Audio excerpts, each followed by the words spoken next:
Chapter 42-32. The last time Yang Heng came to the University of Science and Technology of China, he left after a few days. Yi Qian did not send him off when he left. Who knew that the next time he heard about him, he would be missing? The last time Yang Heng came to school, he did not say where he would be going. When Yi Qian chatted with Yang Heng alone, Yang Heng said that he had to practice shooting. He knew where he was going to go on a business trip, so practicing shooting would do him no harm. Yi Qian did not know if Yang Heng practiced shooting.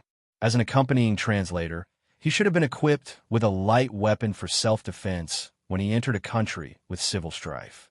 His three seniors were all experts in the field of electromagnetism. Although they were not experts, yet it was only a matter of time before they would become experts in electromagnetism and become the backbone of the country. Needless to say, the electromagnetism expert had already started a big project. The main direction was in the field of electromagnetism ejection technology. He was the expert in the field of electromagnetism.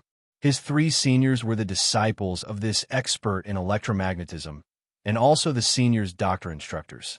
The teacher and the students went missing together. Yi Qian was worried that the students would put themselves in danger in order to protect the teacher. Yi Qian, who had his eyes closed, did not fall asleep immediately. His mind kept thinking.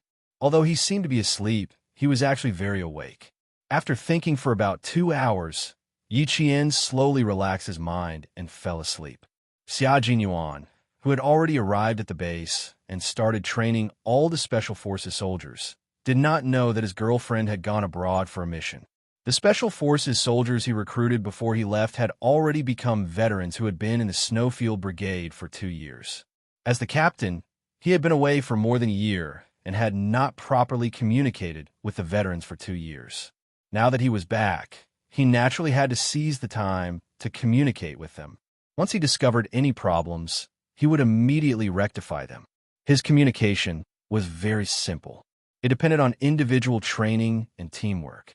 It only took 1 day of communication for the 30 veterans to be disciplined by Xia Jinyuan to the point where they could not even raise their heads.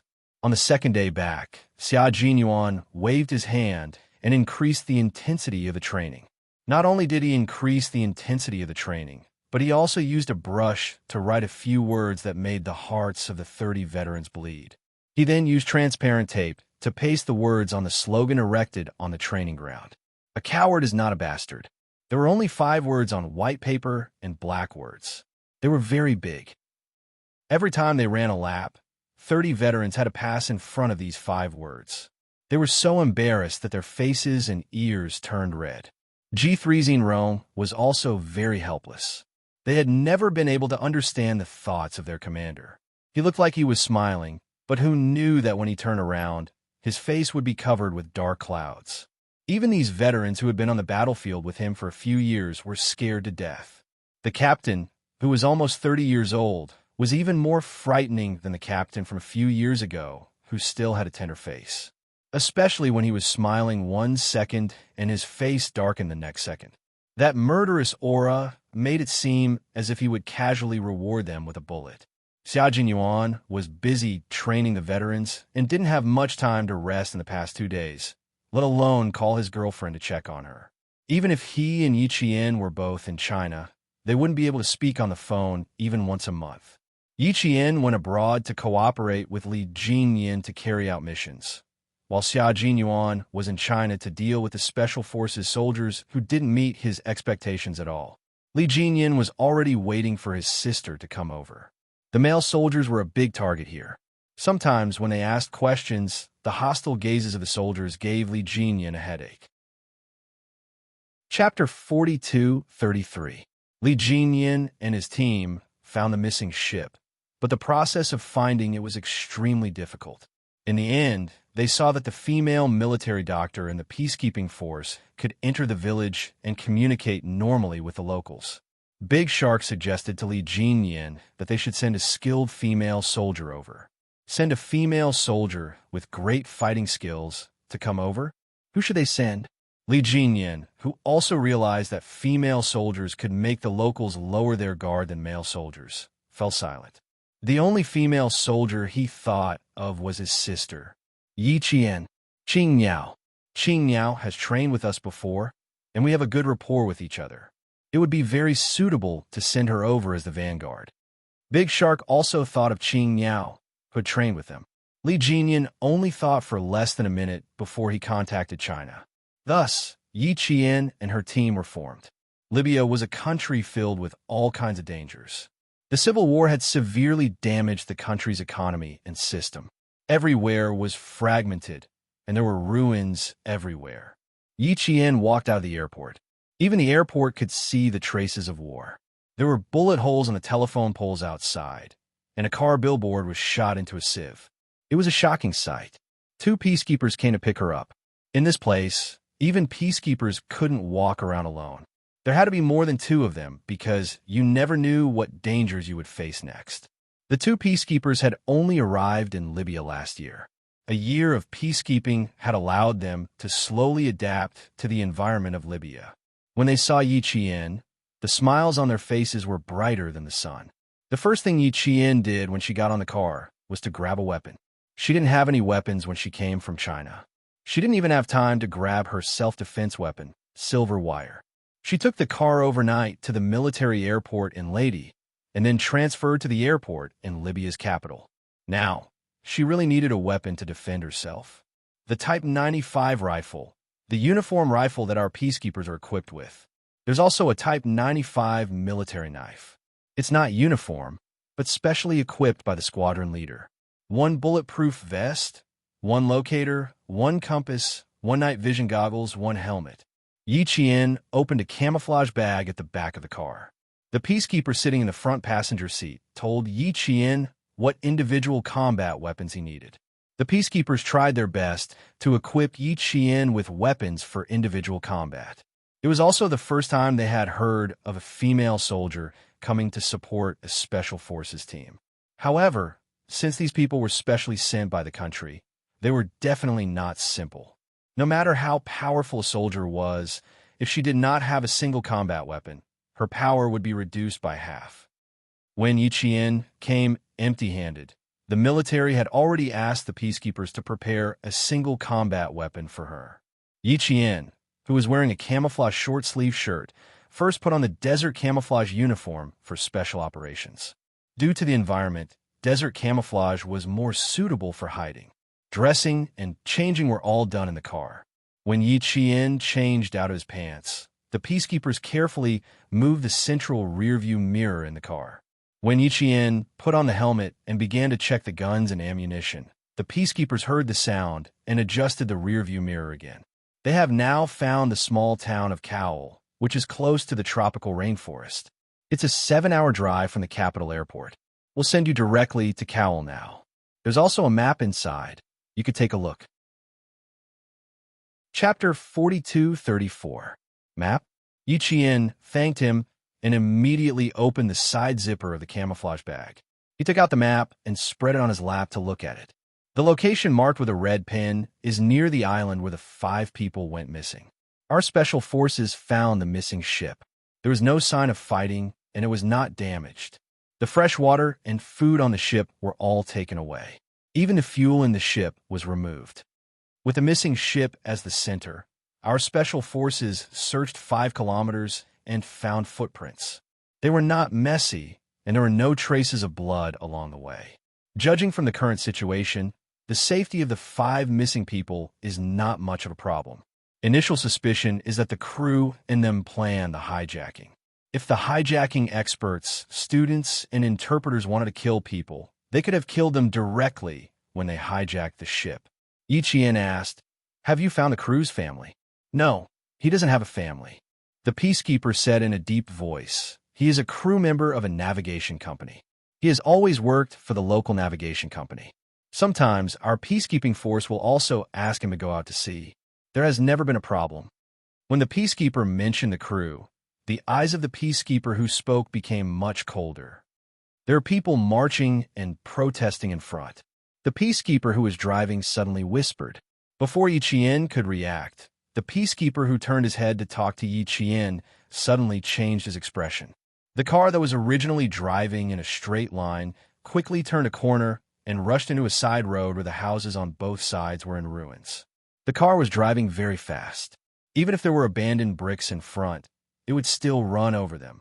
It was as if there was a mortar behind them, and they had to get out of the effective range as soon as possible. Most of the demonstrations in Libya are controlled by illegal armed forces. They organize these poor and suffering people and give them $5 to $10 each.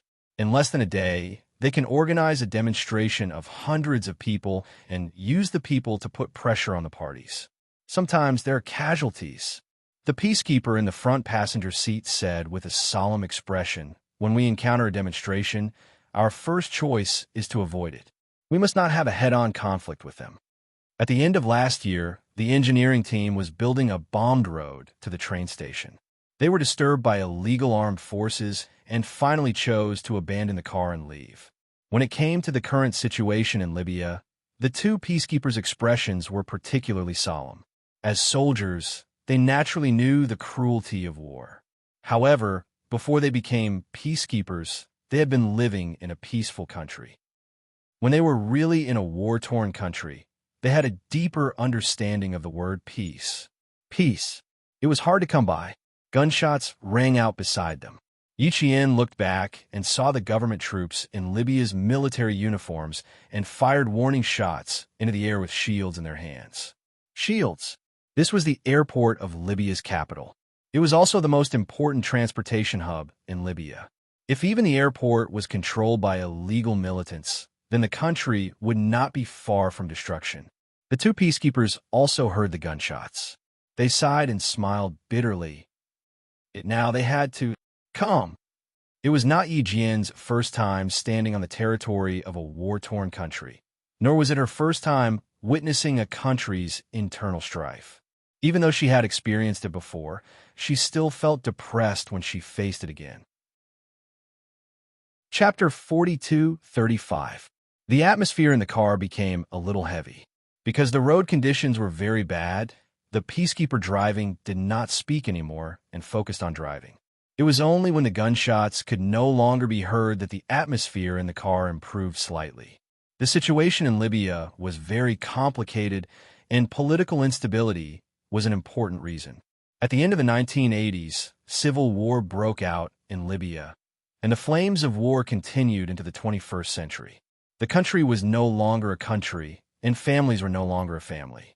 All of the infrastructure was destroyed, and the economy was continuously experiencing negative growth. Even a decent road could not be found in Libya. When the peacekeepers sent by our country set foot on this land, their lives and deaths were closely related to this land. Faced with the looting of supplies by the illegal armed groups, the peacekeepers had to stand up and communicate with them. Looting supplies was considered a small matter, but threatening them with guns was a big deal. In less than 2 hours of driving from the airport to Cowell town, Yichien encountered 4 incidents of chaos. There was a demonstration, a small-scale riot, a Western media van was hijacked by illegal armed groups, and in the end, they were paid to get out of trouble. There was also when they were forced to stop by a few black children with guns. The guns were real, and there were not many bullets in them. Yichien bought the guns in the hands of the 2 children for $10. The child was very experienced and said in English, "It can help you get more dollars. A lot, more than what you gave me." The infrastructure was destroyed, including schools. The situation in the big cities, such as the capital of Libya, was slightly better.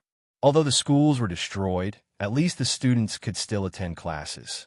In the small towns and villages that were more remote, the children there did not have any opportunity to go to school. There were no schools, no teachers, and they did not even have a right to go to school.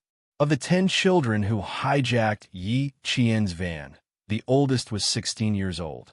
He had learned to write his own name, his brother's name, and the 26 English letters. After that, he became the most educated child among the 10 children and also the leader of the children.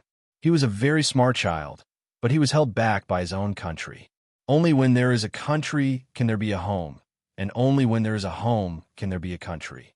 If there is a day when the country is no longer a country, then the home will also not be a home. After paying $10 for the 2 SKS semi-automatic rifles, Yi Jian removed the magazines and broke them into parts. After driving for a while, she would throw a few parts out of the car.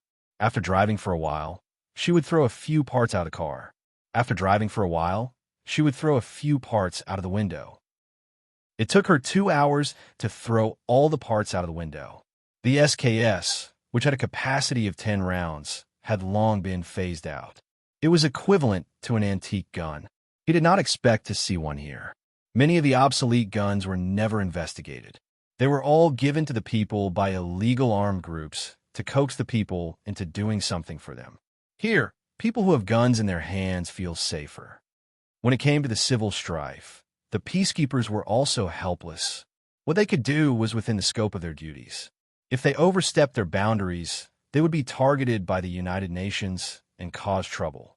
The peacekeeper's heavy tone made Yi Qian purse her lips. She looked out the car window with a cold expression. Civil strife was always the beginning of a country's division. It was also the beginning of a country's suffering. After a long time, Yi Qian said softly, "It will end one day.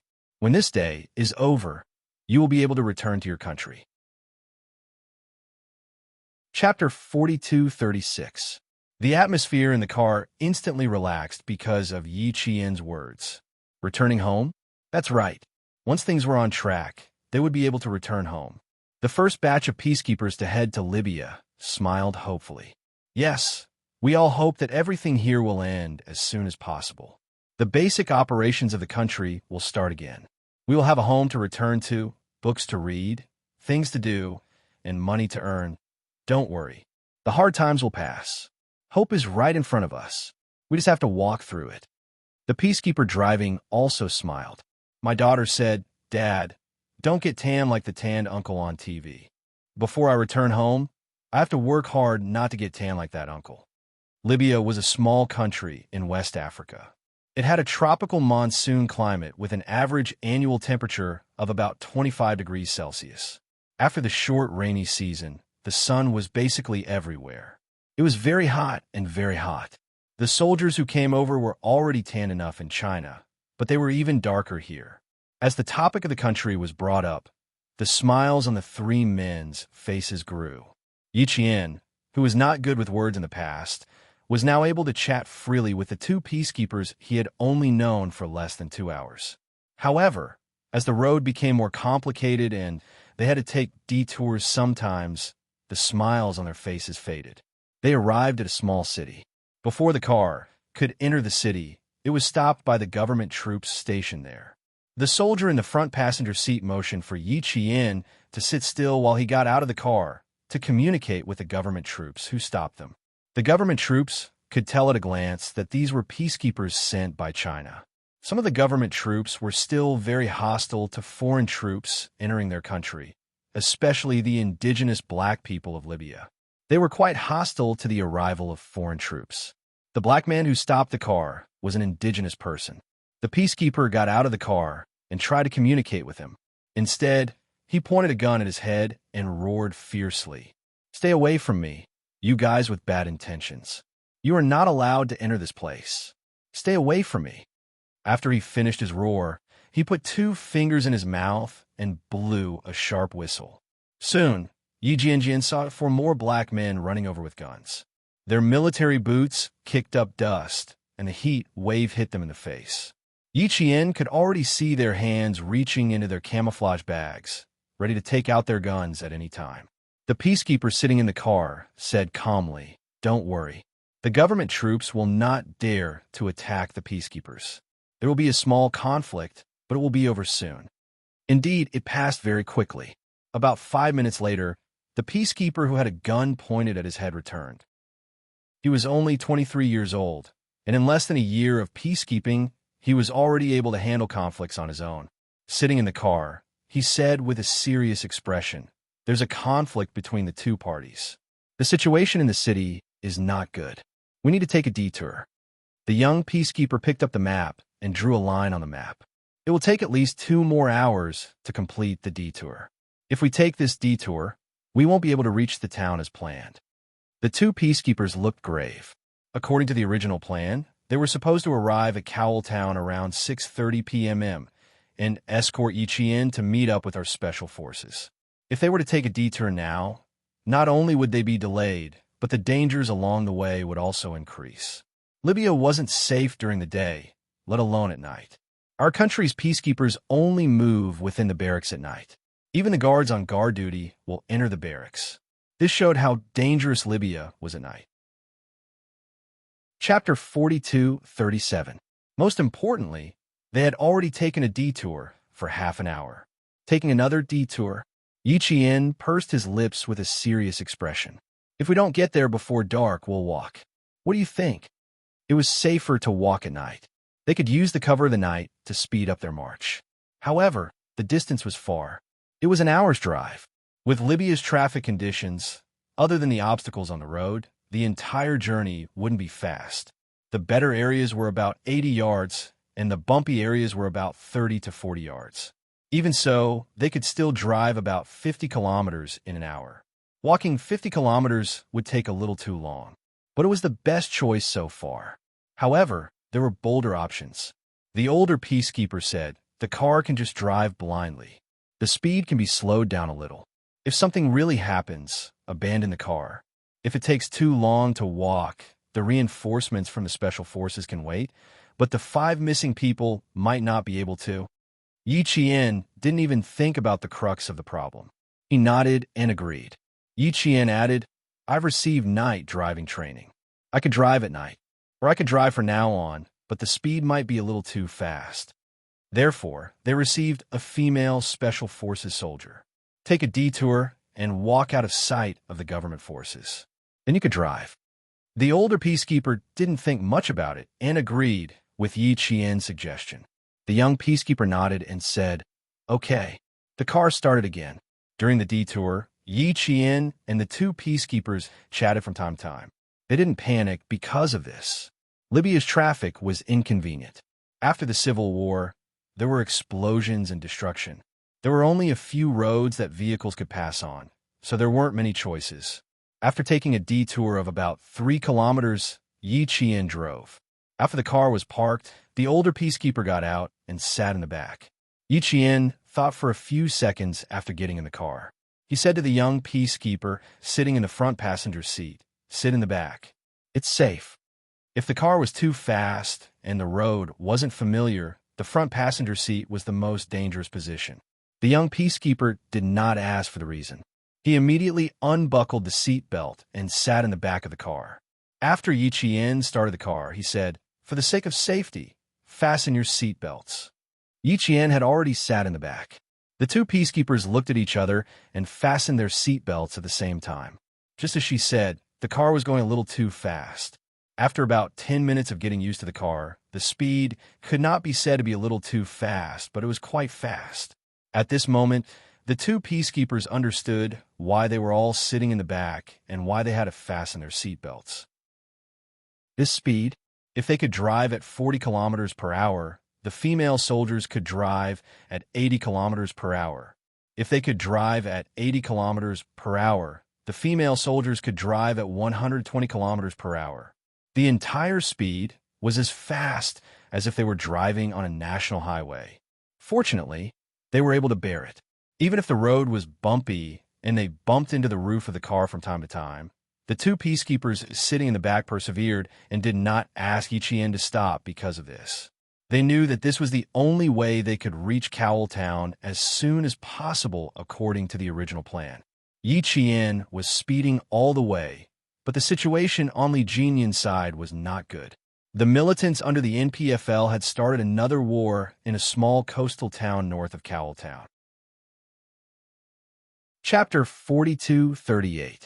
The civil war in Libya was initiated by the government forces established by the indigenous people and the patriotic forces led by the NPL leader. Since the end of the 1980s, the 2 factions were still fighting each other. Coupled with the intervention of illegal militants, the situation in Libya became even more chaotic. It was so chaotic that the civilians could not even maintain their normal lives. This time, the NRFL militants tried to take over the train station and ported the small coastal city north of Cowell Town.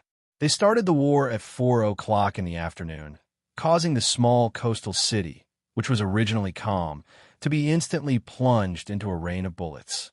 Countless civilians had no time to react at all. They were killed under the power of rocket launchers, mortars, and other heavy weapons. The entire coastal city was shrouded in the Grim Reaper's shadow. The soaring smoke was like the shadow of the Grim Reaper, taking away one life after another. Li Jinyan, who was still waiting for Yi Qian, received the news that the small coastal city, Jenny City, had fallen into war.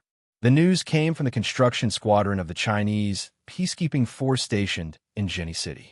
Upon receiving the news, the construction team stationed in Cowell Town immediately entered Level 1 combat readiness. Qing Miao hasn't arrived yet. Jenny City is in chaos. Should we enter Jenny City to search?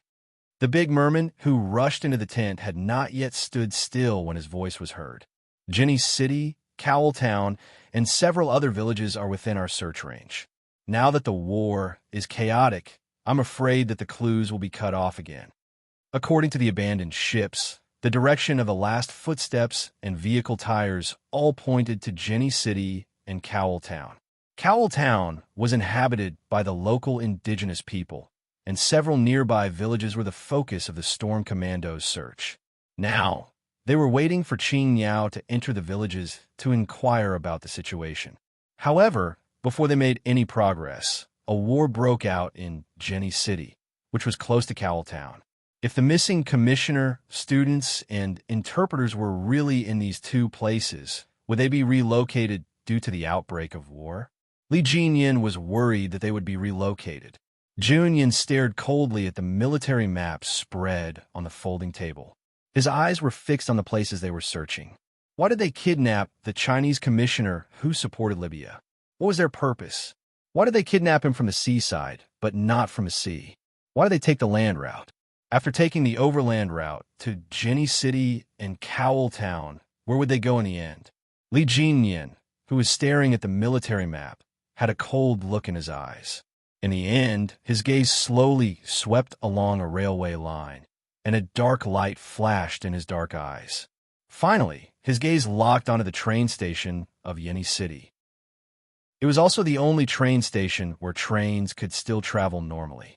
It was connected to the capital of Libya.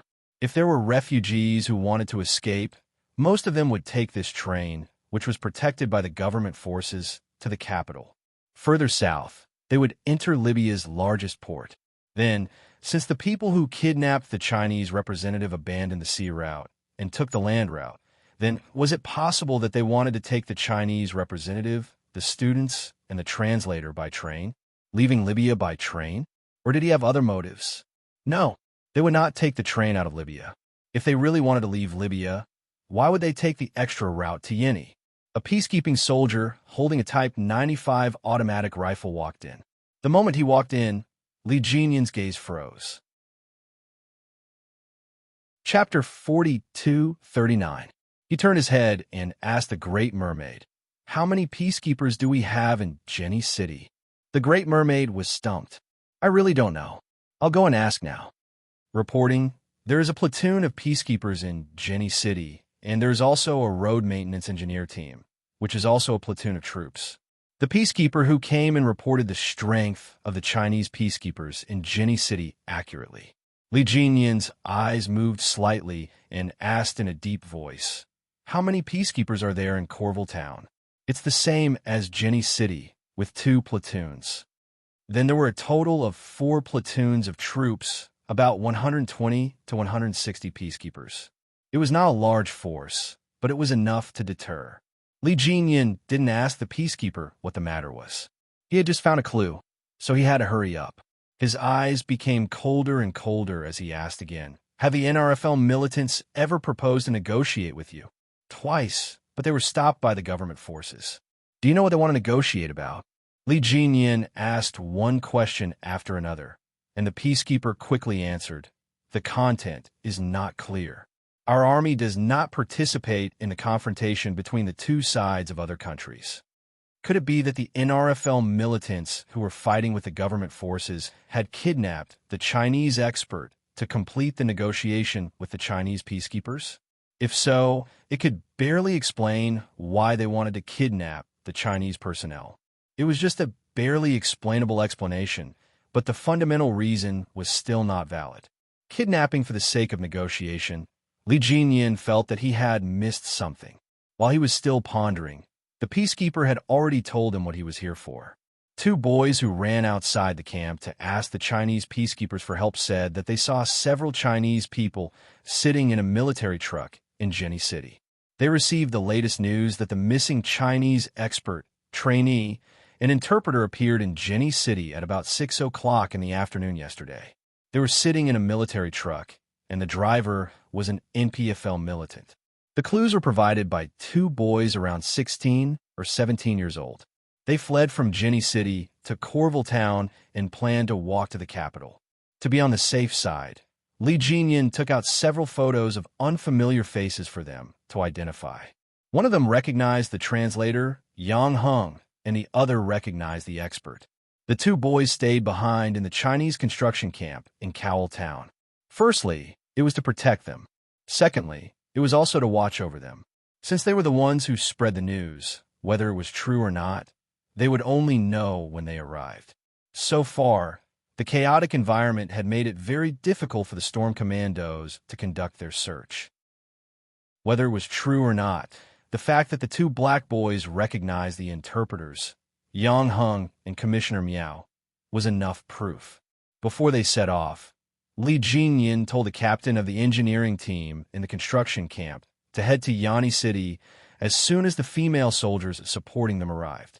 He also left behind a wireless communication device that had already been set up. As long as they entered Yanni City, they would be able to locate them and contact them.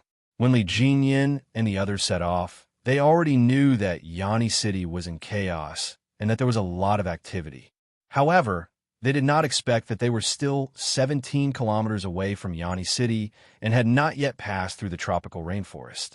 The water demons of the Storm Commandos did not expect the civil strife in Yanni City to be a large-scale war. The scout, Big Eel, climbed up the tree with binoculars to get a better view. He looked around and then climbed down from the tree. Chapter 4240. When the eel was about 2 meters away, he jumped up. He was wearing a desert combat suit, and his face was covered in paint. He said to Li Jinyin, "The situation in front is not good. There are 6 spots of smoke. Jenny City is in chaos." Everyone's face suddenly darkened. The 3 of them were on alert. Li Jinyin quickly spread out the map. The eel understood and knelt down on one knee. He pointed at the approximate location of the black smoke. "It's probably this area and this area. We entered the city because it's chaotic. The road into the city is also blocked. If we go there now, I'm afraid we won't find anything." There were no tracking devices on the missing people. Even if they were really in Jenny City, it would be impossible to find them immediately. Jenny City was so big. The only clue was to find the military truck that the 5 of them had taken yesterday. According to the 2 boys, they saw a military truck not far from the train station. Li Jinyin took off his combat gloves. His slender fingers clenched a few times. Finally, he pointed at the train station and said, "Go straight to the train station." "You mean Commissioner Miao and the others might be hidden near the train station?" the eel asked. He lowered his head and stared at the military map. He frowned slightly and pointed at another area. "This is the port. To get to the train station, we have to cross the road outside the port. Is it possible to go to the port first?" "Impossible." Li Jinyin's cold voice was particularly firm. "Don't forget where they went missing." "Yes, the place where they went missing was at sea. If they were hidden in the port, they could have just sailed through the coastline and entered the port. There was no need to abandon the ship." "Okay, go directly to the train station." The eel nodded. It had been 4 days since Commissioner Miao and the others went missing. From the time they did not find any clues to the time they saw them last night, it was already enough to make them excited. At least they were still alive. But from last night to the day, at 4:46 p.m., it had been a day and a night. No one could guarantee that nothing had happened. They could only follow the only clue now and search as fast as they could. Fortunately, the Demon King's judgment was not wrong. From the time they found the missing ship to the small town of Cowell in Jenny City, they did not waste too much time searching. "They're still alive. Don't worry, they still want to negotiate with us." Seeing the anxiety in Big Eel's heart, Li Jinyan calmly said, "Since they have proposed to negotiate with China twice, it can be seen that they will not give up easily. They do not dare to kidnap the Chinese peacekeepers at will, for fear that the peacekeepers will resist and the situation will get out of control. That's why they picked Commissioner Miao, who wasn't wearing a military uniform." Commissioner Miao and the 3 students had gone to Libya as construction engineers. Therefore, they were all dressed casually. Thus, they became the targets of the NRPL. Li Jinyan pieced together all the clues he had, and the cause and effect of the whole thing was almost clear. So far, Yang Heng and the others had no problems. They were arranged to stay in an underground air raid shelter. The sound of gunfire could be heard from above, and dust kept falling from the air raid shelter. The 5 of them were locked in the air raid shelter, and the iron door in front of them was locked.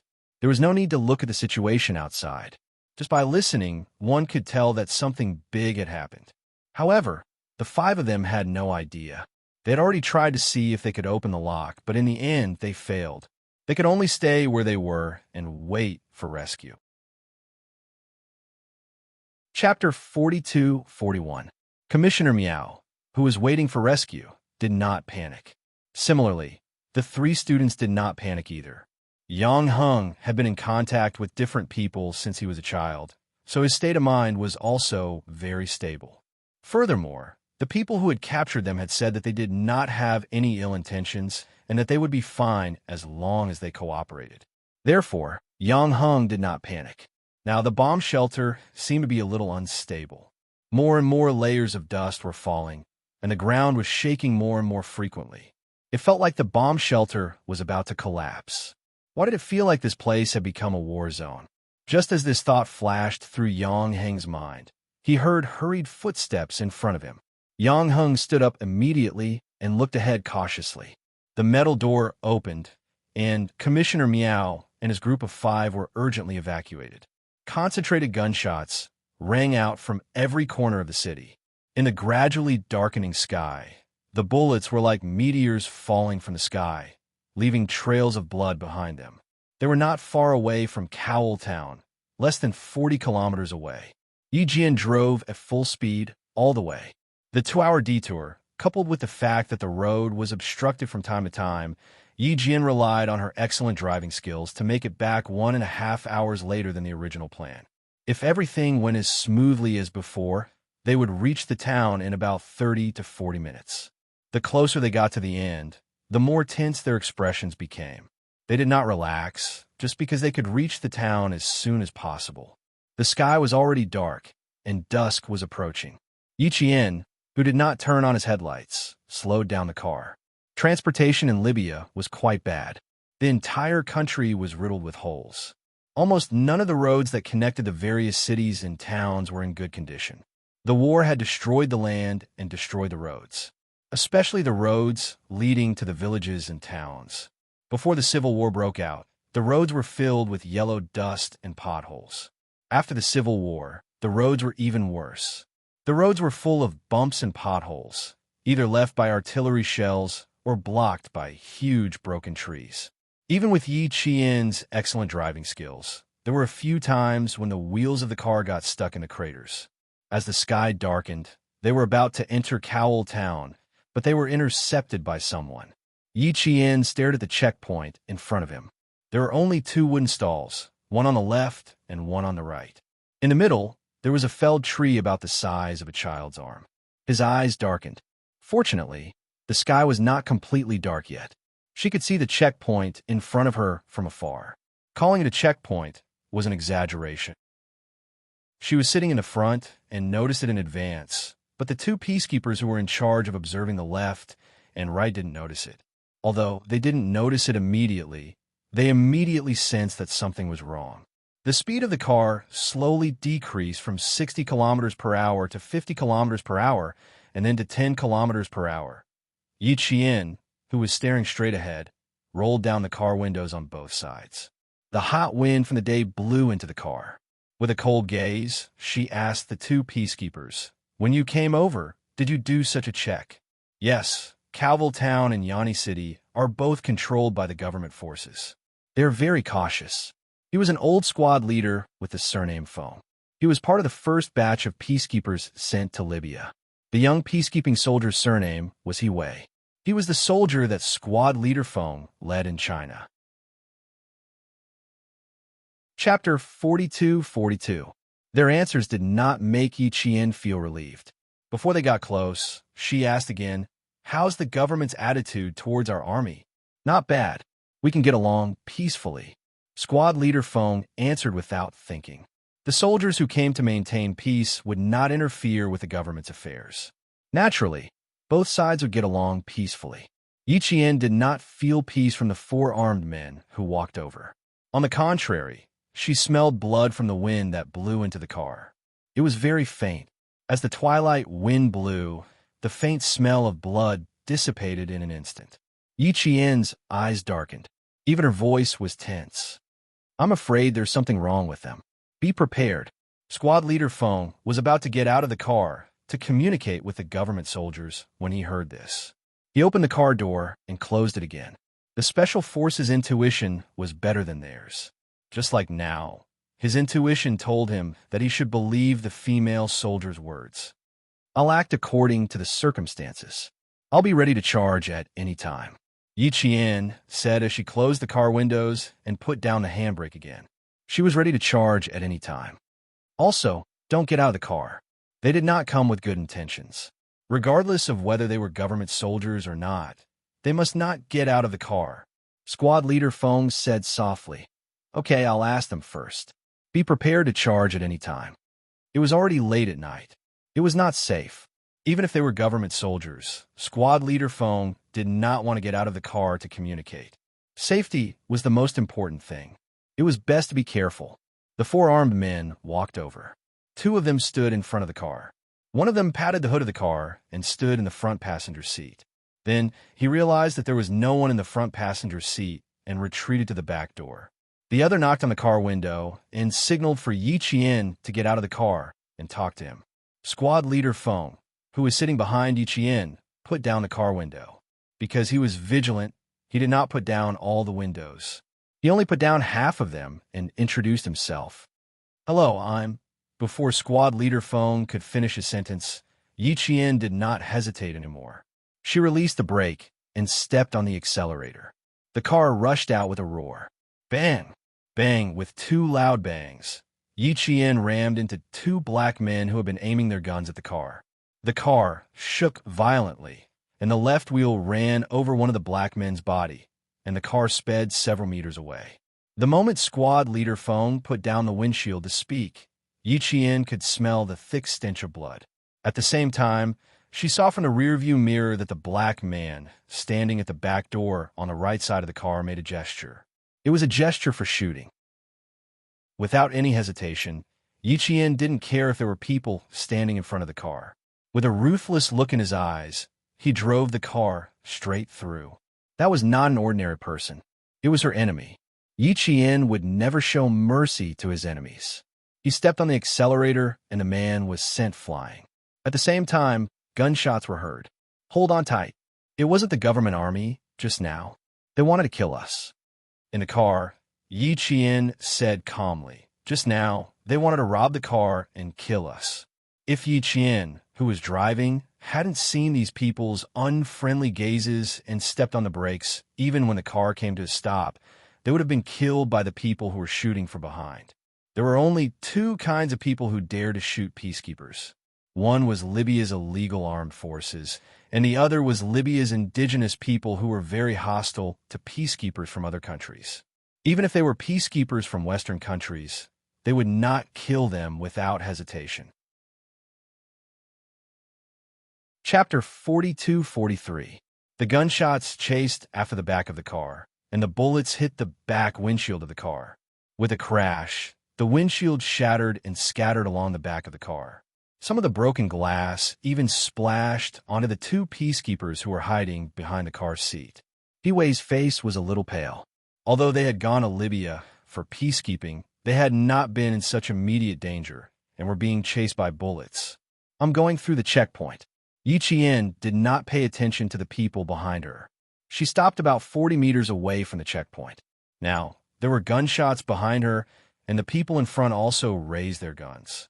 Perhaps they thought that their companions would be able to successfully hijack the car and kill them, but these people were not prepared. Yi Qian's sudden attack stunned them for a moment. When they reacted, they had already raised their guns and opened fire. The speeding car was just inches away. Bang! Another heavy crash was heard. The simple checkpoint was directly hit by Yi Qian, especially the tree. Not only was it hit by Yi Qian, but it also knocked down several people on the left side who had raised their guns. This was not a light collision. Some people were directly hit in the head by the tree and fell to the ground on the spot. A few people were luckier. They could still hear the sound of pain when they were knocked down. The people on the right side were much luckier. The tree trunk that had been knocked down did not hit them. They quickly dodged and watched the car fly past them. While cursing, they raised their guns and all of them fired at the car. Don't let them pass. Kill them. Kill them. Yi Qian heard the angry roars of defeat. The car had already rushed through the checkpoint and chased after the people behind. The two peacekeepers lowered their bodies. Their bodies swayed especially hard as the car continued to shake. He Wei secretly heaved a sigh of relief. Fortunately, the female soldier who was driving just now was alert. When the car was stopped, she did not pull the handbrake. She only stepped on the brakes. The moment the other party suddenly raised their guns, the car instantly rushed out with a bang. It's not over yet. Hold on tight. Yi Qian, who was driving, once again saw the people in front with guns raised. This time, they learned to be smart. They did not stand in the middle of the road. Instead, they stood on both sides and fired. Don't raise your head. Press it down. With both hands on the steering wheel, Yi Qian stared straight ahead with a cold look in her eyes. She stepped on the accelerator again and drove the car in a zigzag pattern. The bullets came straight from the front, leaving several bullet holes in the car door in the front of the car. 2 bullets hit the front windshield, and the whole glass shattered with a whoosh sound. This time, the glass shards did not roll out of the car. They all splashed into the car. Yi Qian's chin was grazed by a piece of glass, leaving a bloody cut on his chin. Blood seeped out from the cut on his skin. The people in front did not stop the car. Yi Qian, who had no idea what the road ahead was like, gritted his teeth and stepped on the accelerator. At the same time, he turned on the headlights. The strong high-beam headlights would make people temporarily blind. Yi Qian would also flash the high-beam headlights from time to time. If someone in front of her opened fire, they could only shoot blindly. Yi Qian, who was in a blind shooting position, only needed to drive the car out of the snake shape and lower her body to minimize the risk of being shot in the front.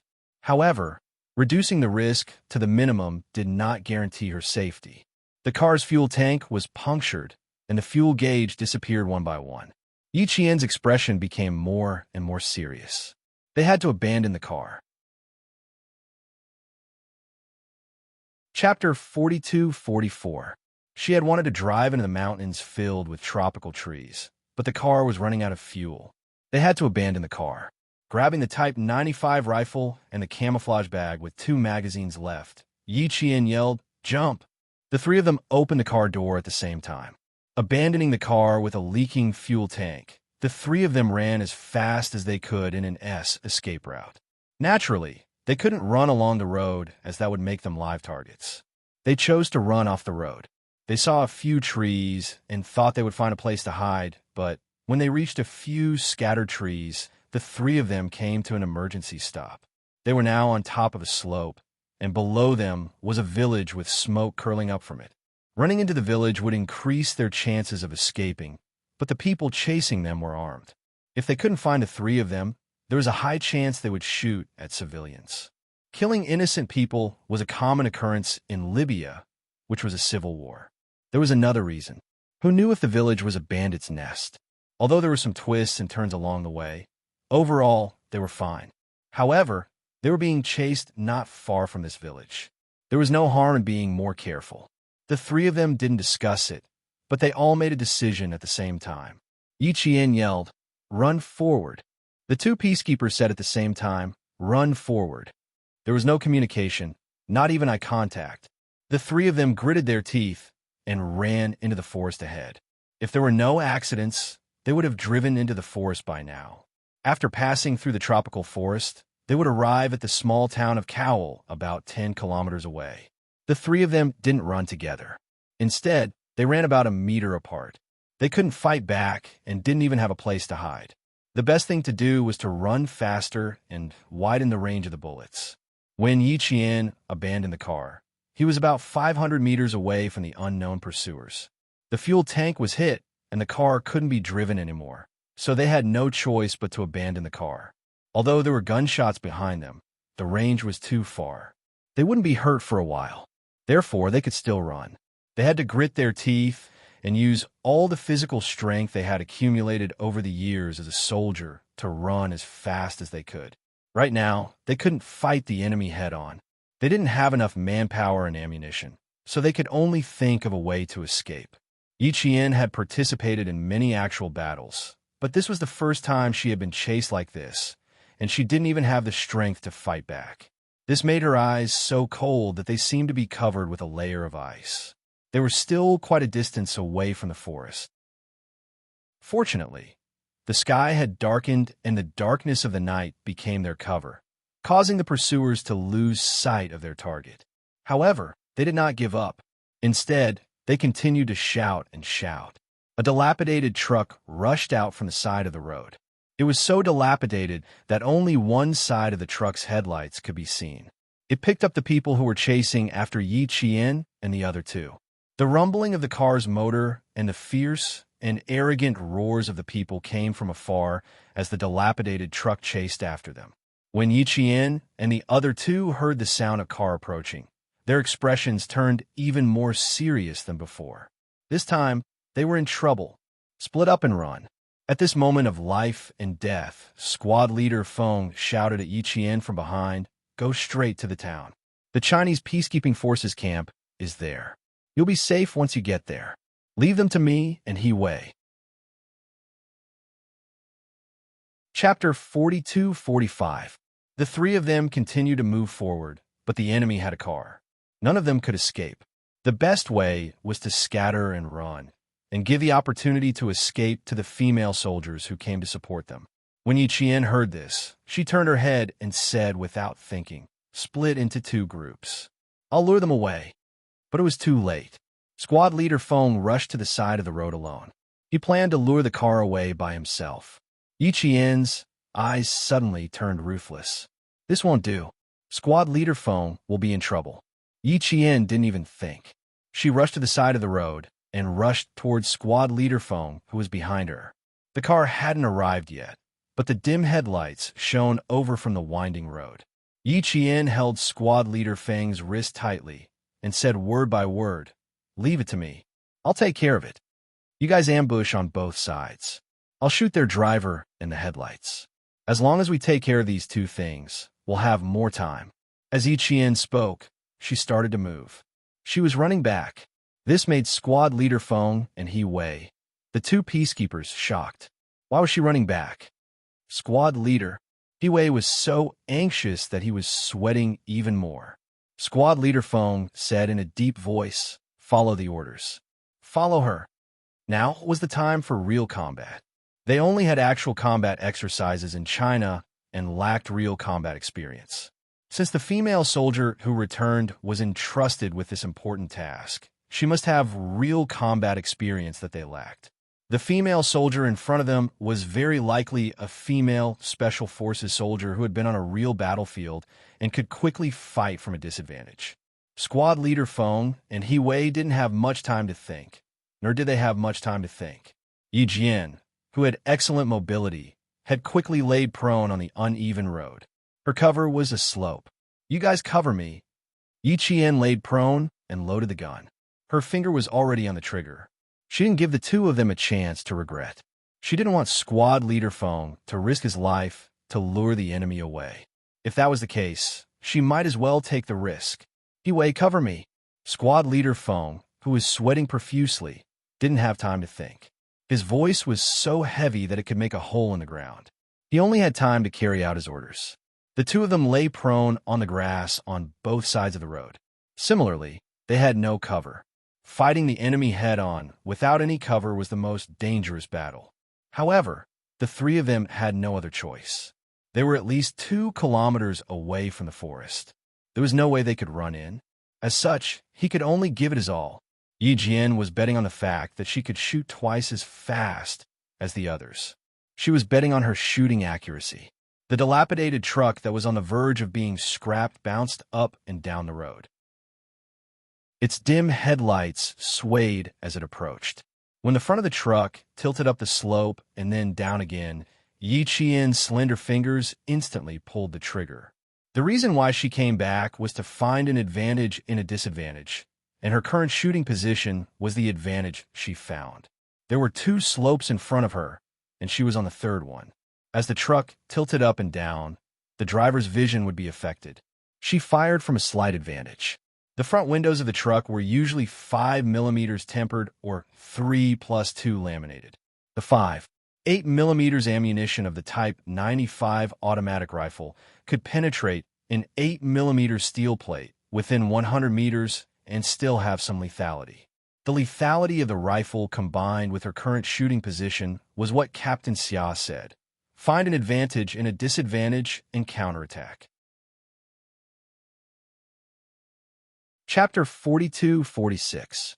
On the battlefield, Yi Jian's psychological resistance to pressure was quite strong. Some people would shrink back when they were under pressure, but Yi Jian would be more excited when she was under pressure. Just like in her previous life, even if she was harmed by Ying and had no place to stay, she would still grit her teeth and live on. Yi Qian, who pulled the trigger, knew that he had no other choice but to fight back. No matter how fast they ran, they couldn't outrun a car with 4 wheels.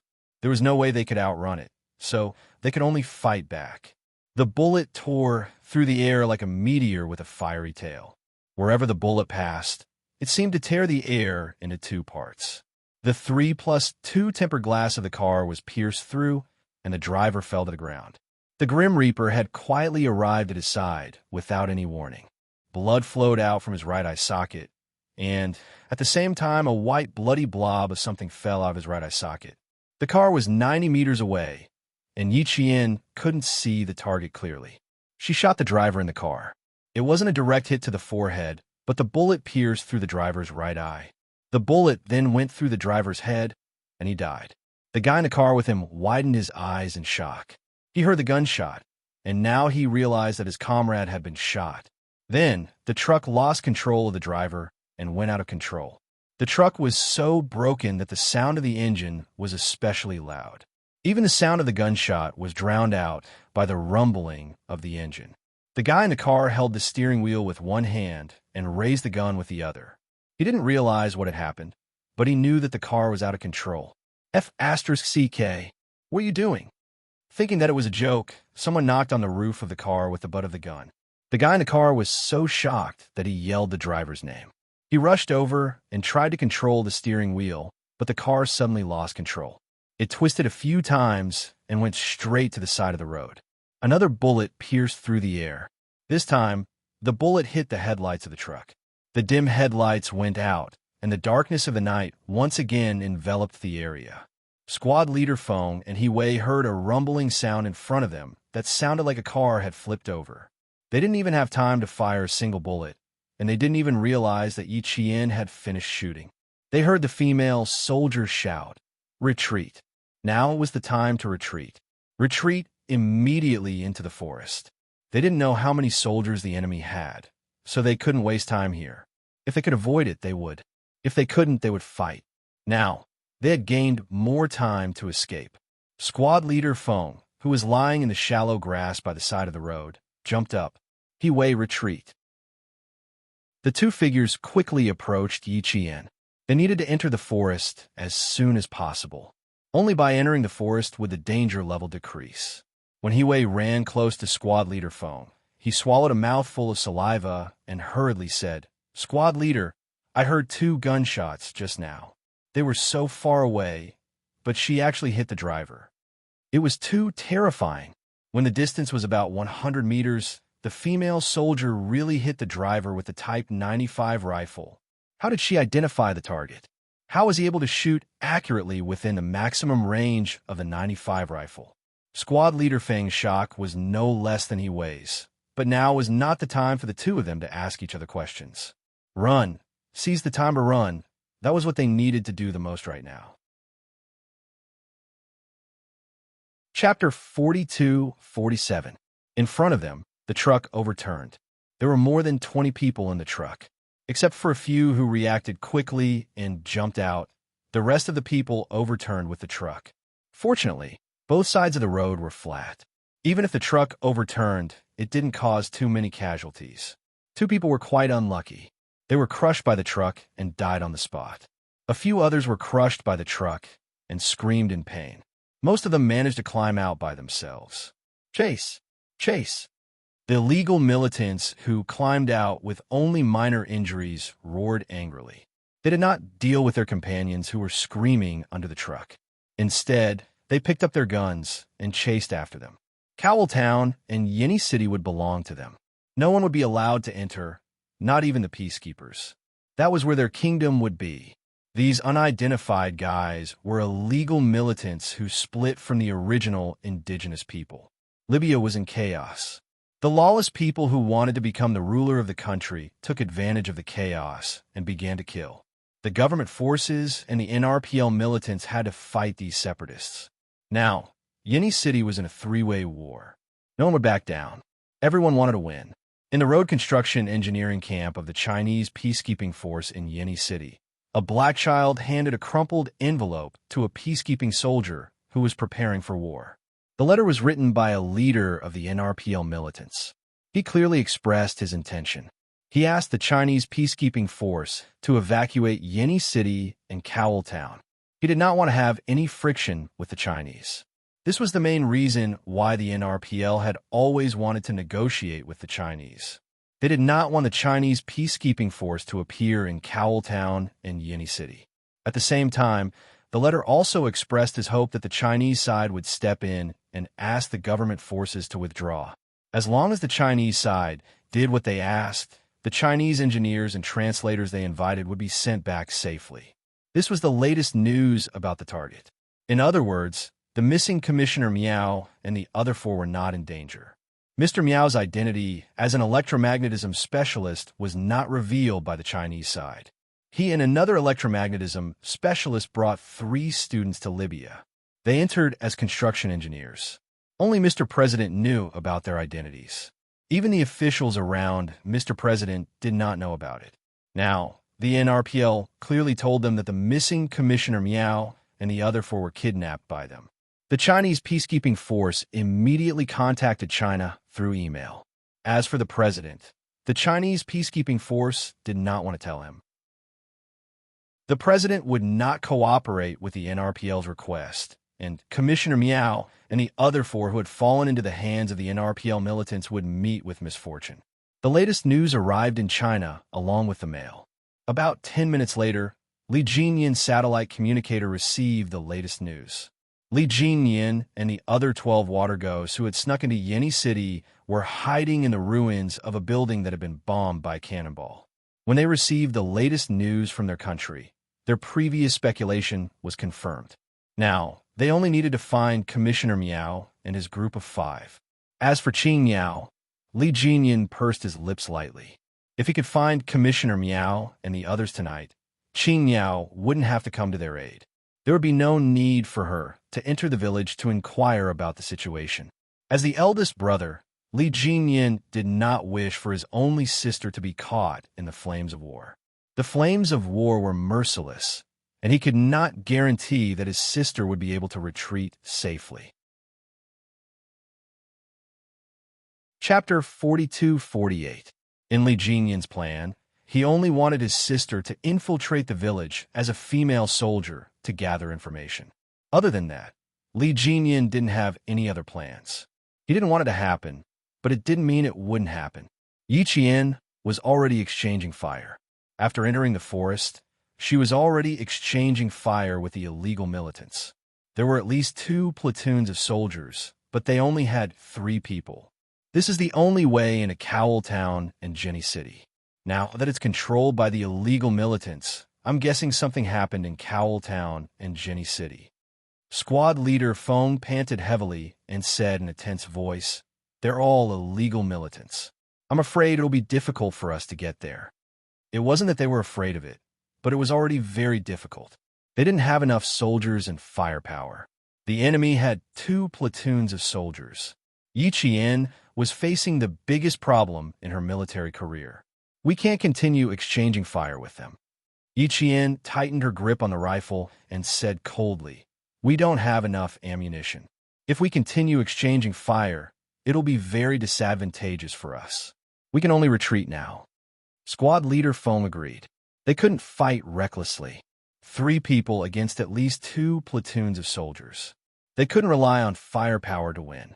Squad leader Feng, "Wei, you 2 retreat first. I'll cover you. Don't worry about me. I can protect myself." Yi Qian finished in one breath and didn't give squad leader Feng a chance to speak. "I'm good at night battles and individual battles. I'll cover you. You 2 retreat." Squad leader Feng's pupils contracted. He lowered his voice and said, "No, you're here to save people. You should go to the town immediately. I'll cover you. You and Wei retreat." Wei, who was in charge of security, turned his head and said firmly, "I'll cover you." Squad leader Feng, "You take the female soldiers and retreat." Squad leader Feng had a wife and a daughter, but he was fine. "Listen to my arrangements, Wei. I'm good at night battles. At the same time, I have actual combat experience. My greatest experience was stepping on corpses. So, I'll cover you. You and squad leader Feng retreat. Stop talking nonsense. Stop wasting time." Yi Qian's last sentence sounded like a string of snowballs. Wei's lips pressed into a straight line. "I don't want to waste any more time. Squad leader Feng, take your soldiers and retreat immediately." After Yi Qian finished speaking, she instantly dashed out, not giving the 2 peacekeepers a chance to speak. The forest was terrifyingly quiet. It was so quiet that one could hear their hearts beating in panic. Wei's eyes were red, and he said in a low voice, "Squad leader, you retreat. I'll stay. We can't let her cover for us alone." Squad leader Feng's lips trembled as he tried to hold it in. In the end, he gritted his teeth and said, "Wei, retreat." His voice was choked with sobs.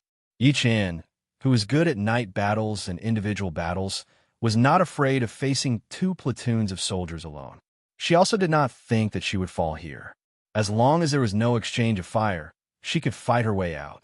They were good at night battles and assassinations. She was confident that she could deal with these people. After coming out from the hiding spot, Yi Qian stayed at least 5 or 6 meters away from squad leader Feng and Wei before making any noise. The leaves rustled, and the illegal militants who had entered the forest to search screamed as they chased after Yi Qian. "Let's go!" They chased after Yi Qian. Squad leader Feng and Wei immediately retreated.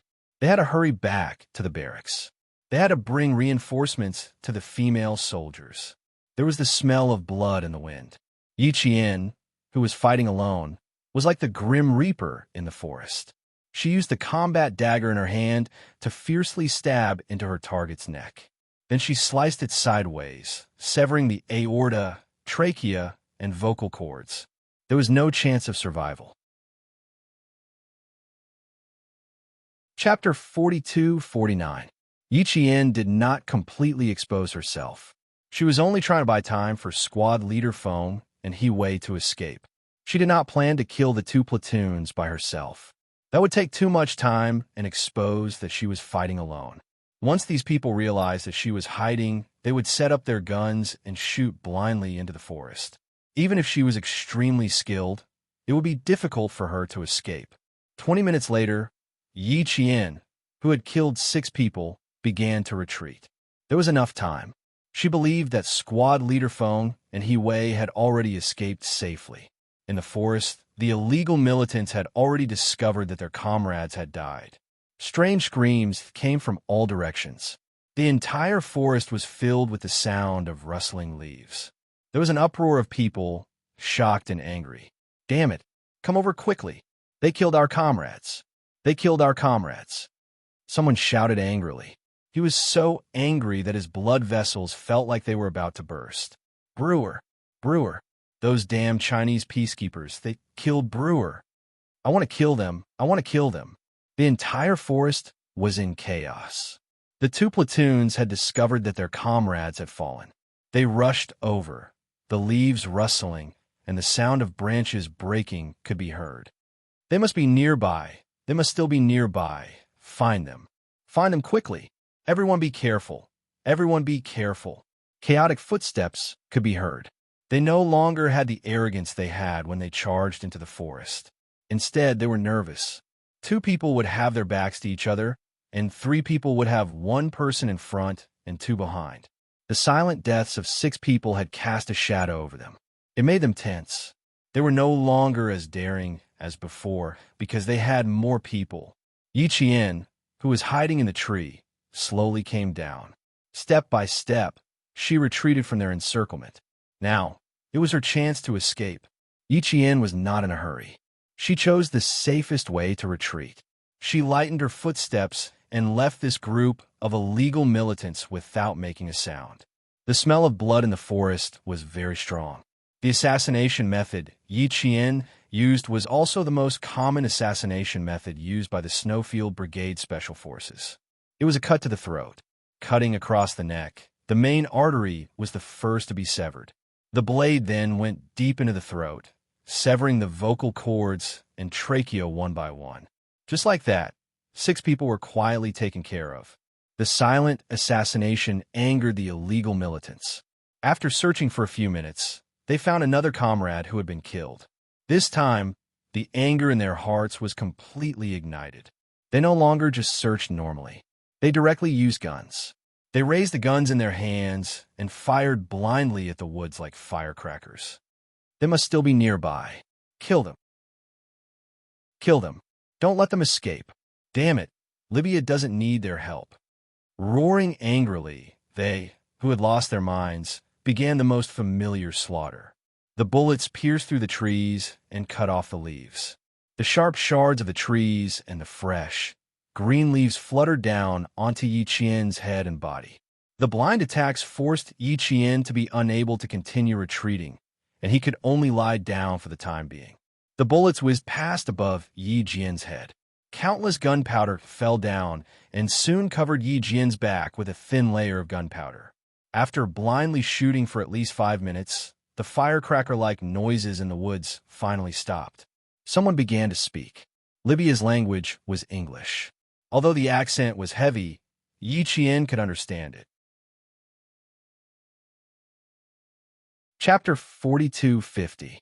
Angry voices drifted into Yi Qian's ears from time to time, causing Yi Qian's eyes to darken even more.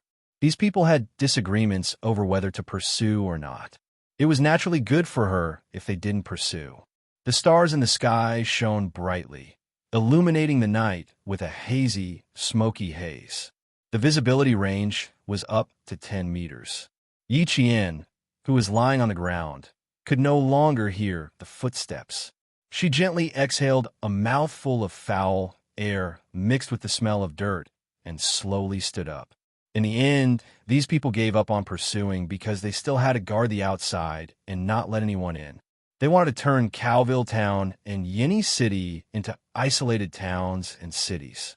They wanted to eliminate all the government offices and NRPL militants in these 2 places. As for the Chinese peacekeepers who entered these 2 places, they didn't say what would happen. However, it was obvious from their pursuit of the Chinese peacekeepers that they were hostile to them. They were probably also targets for elimination. Why were these people so confident that they could turn a small town and a city into their territory? Where did they get the confidence to go against the government forces and the NRPL militants? After leaving the forest, Yi Qian's brain kept thinking. She memorized the map to Calville Town, so even if she was thinking about other things, she knew where to go. It had been an hour since she covered squad leader Feng and He Wei's escape. Yi Qian relied on her excellent skills and sharpness as a sniper to tangle with 2 platoons of troops in the hot forest about 4 kilometers horizontally for an hour. An hour was enough for squad leader Feng and He Wei to arrive at the camp of the Chinese peacekeepers in Calville Town. A truck sped out of the camp. The sentries had already opened the iron gate of the camp.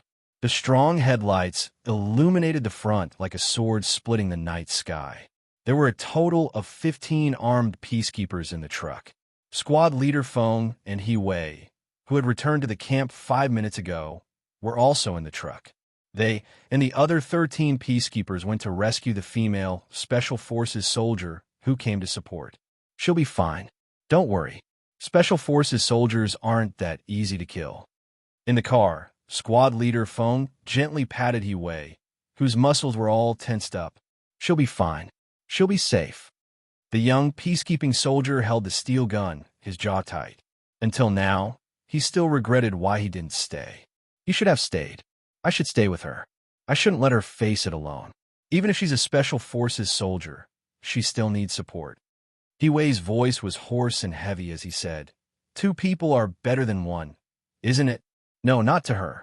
Squad leader Feng solemnly said, "She's a reinforcement that our country's special forces have already arrived in Libya. It can be seen that she's extraordinary. Otherwise, it's impossible for a female soldier to come over. If we stay, we'll be a burden to a Special Forces soldier who's good at night and individual combat. Our abilities aren't enough to support her, and we can't keep up with her combat strength." Her words made He Wei clench his fists even tighter. So, they were the ones who had implicated her. "Don't think too much. She said she'll get away. I believe she'll be able to get away." Squad leader Feng, who was also deeply worried, patted the soldier's shoulder heavily. He didn't want to say it out loud, as he didn't want to add more psychological pressure to the young soldier. Chapter 42:51. 1 against 2 platoons. There was a pained look in Squad leader Feng's eyes. Although it wasn't a legend that a Special Forces soldier could fight against a platoon or even a battalion of soldiers, they were still the elite of the elite Special Forces soldiers. That female Special Forces soldier, was she the elite of the elite? He hoped that she was. This way, she would definitely be safe and sound.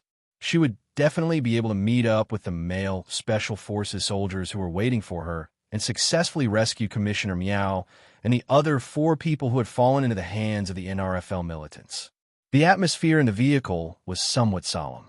The 15 peacekeepers all had the same solemn expression. They could still faintly hear the sound of artillery fire from Jenny City. They did not know how their comrades in Jenny City were doing, nor did they know how the female soldier was doing. In the driver's seat, the transport soldier who was driving stared straight ahead. He gripped the steering wheel tightly as he stared at the road ahead. He drove steadily, but he could not go too fast. The road conditions were so bad that the Chinese engineers in charge of road construction were still repairing the road between Cowltown and Yenny City. The road leading to the outside of Cowltown was still being retested. The poor road conditions made it impossible for the truck to drive too fast. Fortunately, the transport soldiers sent were all excellent transport soldiers in the army. Although the road conditions were bad, they could still maintain a speed of more than 60 kilometers per hour. They were ordered to rescue the female soldiers who were surrounded by illegal Libyan militants. They were now racing against time. After driving for less than 20 minutes, about 18 kilometers, the car suddenly came to an emergency stop. Under the high beam, the 2 transport soldiers in the car sensed that something was wrong in front of them.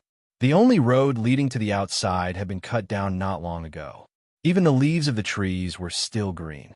There was no one on either side, as if they were waiting for the car to move the fallen trees away.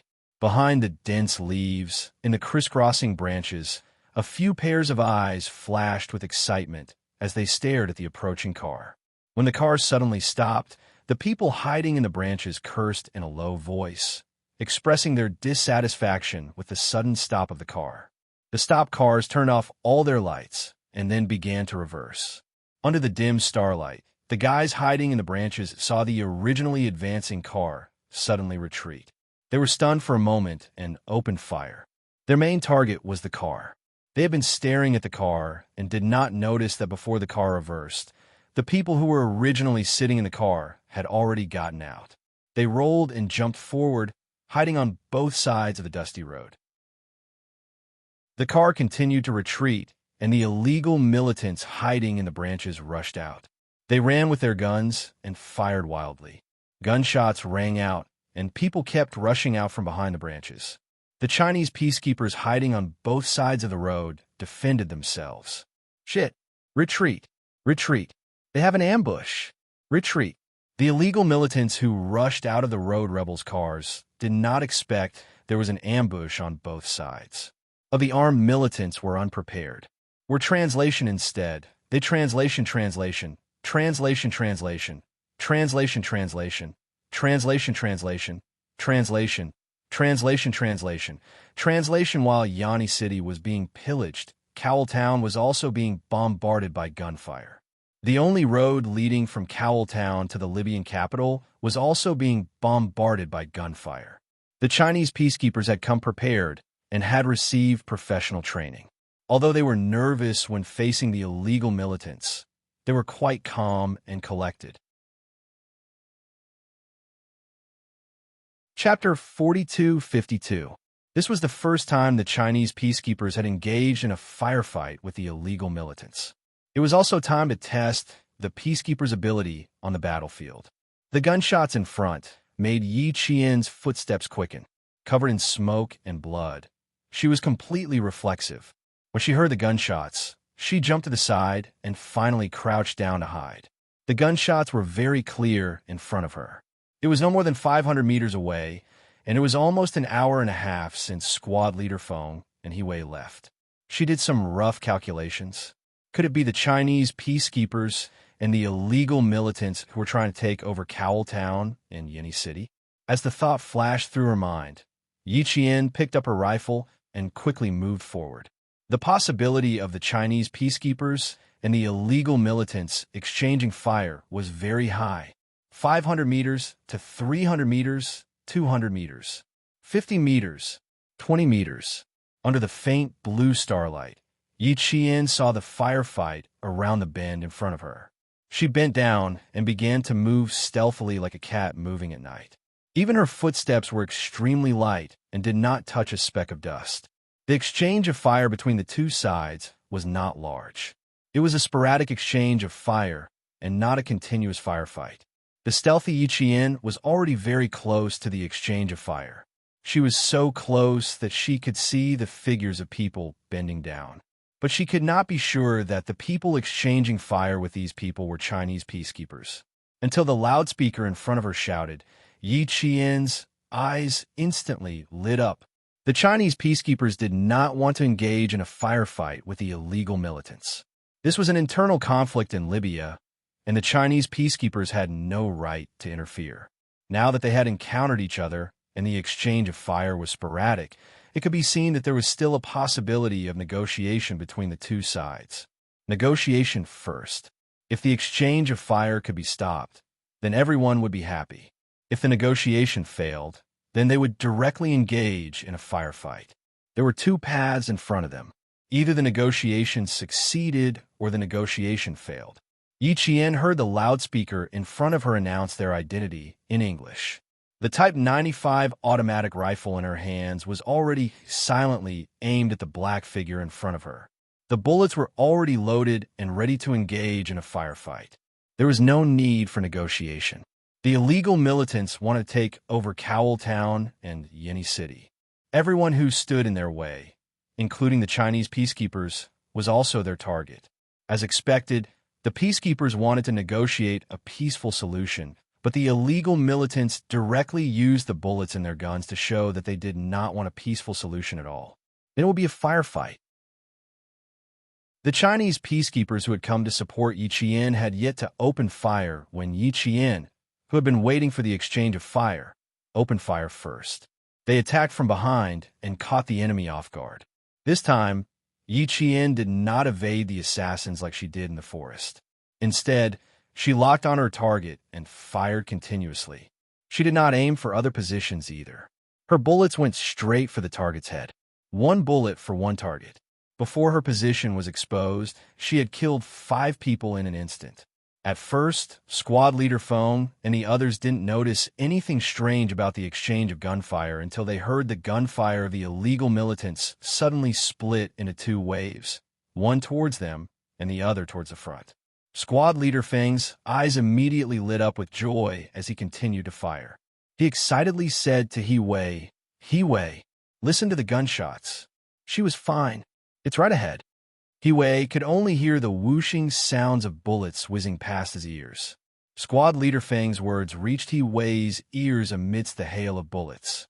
In an instant, tears appeared in the eyes of the unyielding soldier. Soon, all the peacekeeping soldiers knew that the gunshots in front of them were from their female soldiers. Everyone became excited and no longer avoided fighting. Instead, they began to fire continuously in the most intense way. Chapter 42-53. The three of you lock on a point A and suppress them with your firepower. The three of you lock on a point B.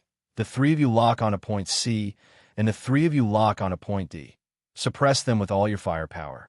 Don't let them advance even half a step. Suppress them until their range of movement is limited to points A, B, C, and D. Do you understand? There were a total of 15 people, and the platoon leader would assign them to their respective combat positions. The other three would provide support and assault. Their aim was to shoot accurately. Once the enemy moved beyond points A and D, they would immediately finish shooting. The entire battle was a semicircular arc battle. The outside of the semicircular arc were the peacekeepers, while the inside of the semicircular arc were the illegal militants. The innermost part of the semicircular arc was Yi Qian, who was behind the illegal militants. A chain of fire had been pulled up, and the Chinese peacekeepers launched a self-defense counterattack. The peacekeepers had all undergone strict training. They had to be selected before they could become a member of the peacekeeping team. After a strict selection process, they could enter the peacekeeping force and be sent abroad. From soft to hard, they were considered to be among the best in their platoon. Their combat ability had withstood the test, and so had their ability to withstand pressure. Even if it was their first time exchanging fire with the illegal militants and their first real combat, they did not hesitate to raise their guns and counterattack in self-defense against the illegal militants. This was a self-defense counterattack. In order not to cause trouble and not to get involved, it was completely self-defense. Therefore, even if the United Nations found out about this, they would not punish the Chinese peacekeepers, nor would they be condemned. As for Yi Qian, she was the type who did not feel any psychological burden. She did not feel that fighting alone was a very dangerous thing to do. The illegal militants were at most a platoon of soldiers from her position, so she did not feel any psychological burden. This was a battle where the military strength was not equal, but the Chinese side's strength was far greater than the enemy's. The Chinese peacekeepers, who were stronger, fought calmly throughout the battle. The illegal militants, who were at a disadvantage, were already flustered and exasperated. They thought that they only needed to exchange fire with the Chinese peacekeepers in front of them, so they did not guard their backs at all. Because the road into Cowell Town was controlled by them, they did not think about guarding their backs at all. Yi Qian's gunfire instantly threw the illegal militants into chaos. Amidst the gunfire, they were so angry that they had no choice but to divide their forces to guard their backs. Kill him. Kill that damn bastard. The angry voices from the illegal militants' camp had long been covered by the gunshots. Yi Jian couldn't hear them, and neither could the peacekeepers in the crossfire. It could have been resolved peacefully, but since the enemy chose to start a war, then so be it. The entire exchange of fire lasted for about an hour. From the initial intense gunfire to the end, it became sporadic. The Chinese side continued to fire, while the enemy's fire was extinguished. In the end, the entire crossfire was completely quiet. The Chinese peacekeepers stopped shooting and quietly waited to see if there was any more movement in front of them. He Wei still wanted to go closer to take a look, but squad leader Feng pulled him back. It doesn't matter. Let's wait a little longer. He was waiting to see if there was any movement ahead, waiting to see if there would be more sneak attacks ahead. The hardest thing to defend against on the battlefield was a sneak attack. You might think that the enemy was all dead, but in reality, there were still people hiding in the dark, waiting for an opportunity to take down the enemy before they died. Therefore, there was no need to rush out immediately. You had to wait for at least 5 minutes. That was the minimum amount of time. It was the same for Yi Qian. Chapter 42:54. She was able to hit the target with every shot, but the peacekeepers were shooting blindly. If they shot blindly, there would be deviations and they would lose the accuracy of their targets, which meant that they would lose 100% of their kills. In a night battle, they had to be on guard against sneak attacks. It was already past 10 o'clock at night. The night wind had yet to disperse, and the thick smell of blood mixed into the wind. It was so thick that it was nauseating. The stars were sparse, and the moon was bright. It was peaceful and quiet, but the smell of blood in the wind added an iron-like weight to the night. Yi Qian began to move, and so did the transport soldiers. The returning trucks drove back, and the bright headlights blocked the night once again. The entire battlefield entered everyone's eyes. He Wei and squad leader Feng saw Yi Qian again. They saw the female soldier who gave them the chance to survive. They saw the female soldier whose face was stained with smoke and whose black eyes were brighter than the stars in the sky. The unyielding man's eyes had already turned red. We'll see later. Let's clean this place up first. Squad leader Feng smiled and patted He Wei's shoulder. The moment he saw Yi Qian walk under the headlights, squad leader Feng's tense heart finally relaxed. When he saw his soldier standing there like a wooden stake with a bit of hesitation in his eyes, he knew why his soldier was hesitating. He wanted to go over and say something to the female soldier, but he felt guilty and did not dare to move forward. He then said, "Talk to her properly when we get in the car." He Wei retracted his gaze and softly said, "Okay." Then he said, "Squad leader, do you know which unit she's from? Why? Do you want to play some tricks?" Squad leader Feng teased. "Oh no." He Wei reacted, and his face was a little hot.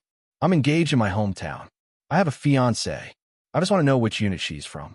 I'll thank her properly when we get back." "That's not right, kid. Didn't you say you were single during the investigation? How did a fiancé suddenly appear out of nowhere?" Squad leader Feng was shocked by the sudden news. This kid, he hit it well. If he didn't make fun of him, he wouldn't have known he had a fiancé. He Wei chuckled and quickly slipped away. "If you want to thank her properly in the car. You won't be able to find her when you return to China." Looking at Bing, who had slipped away, squad leader Feng reminded him with a smile. Squad leader Feng then looked at the female soldier who was talking to the platoon leader. There was respect in his eyes.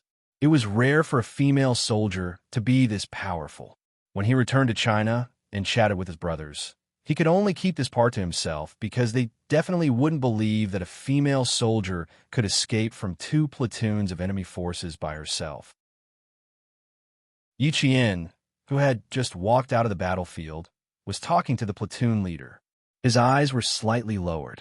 Under the car lights, his side profile was beautiful, but his eyes were sharp. "They want to take control of Cowell Town and Jenny City. We need to get back as soon as possible."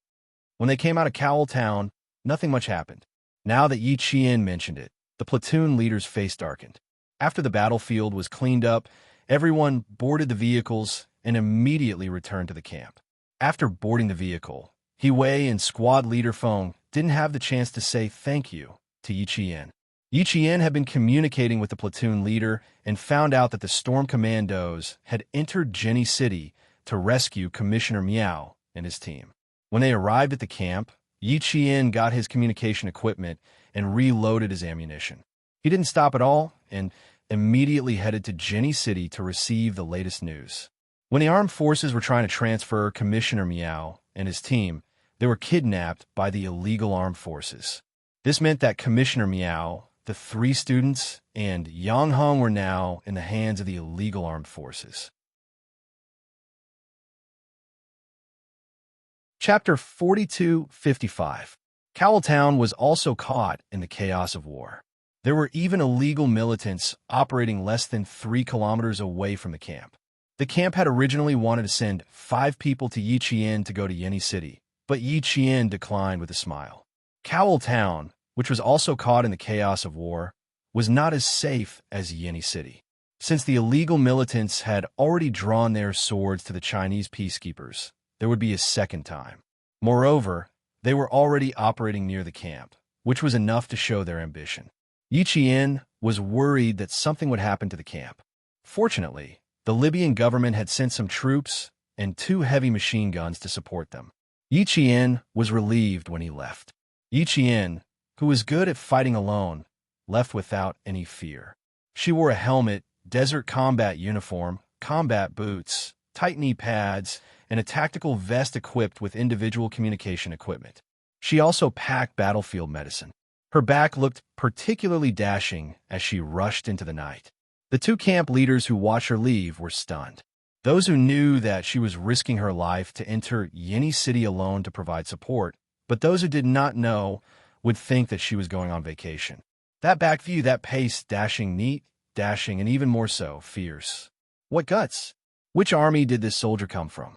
I want to learn from her when I return to China, one of the leaders said with a low laugh, not hiding the surprise in his voice. The other leader thought for a moment and sighed with a smile. Soldiers like her are rare. Mainly, she's young and steady. She's also a female soldier. Let's see if we can find one in a million. Going to the battlefield alone, her courage is commendable. Commendable courage comes from her own strength. She fought alone against 2 platoons and successfully escaped. If old Feng didn't tell me, I wouldn't have believed it. The leader who started the conversation had already concealed the surprise in his voice. There was only admiration left. I think it will be difficult for us to meet such a unique female soldier in the future. Haha, she is indeed unique. She walked alone with the momentum of thousands of soldiers and horses. I was worried that she wouldn't be able to enter Yeni City safely. Now, I don't have much to worry about. Don't worry. We should think about what to do next. The illegal militants have already set their sights on our camp. We have to be prepared. Yes, it's urgent.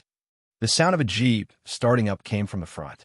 This was the transportation provided by the camp to Yi Qian. Although walking was safe, it would take too much time. On the other hand, although it was dangerous, it would save a lot of time. Yi Qian chose to use the jeep instead of walking, shortening the time to reach Yeni City. The 2 camp leaders retracted their gazes from Yi Qian's departure. Their expressions were grave as they turned back to the camp. The most important thing now was to protect the camp.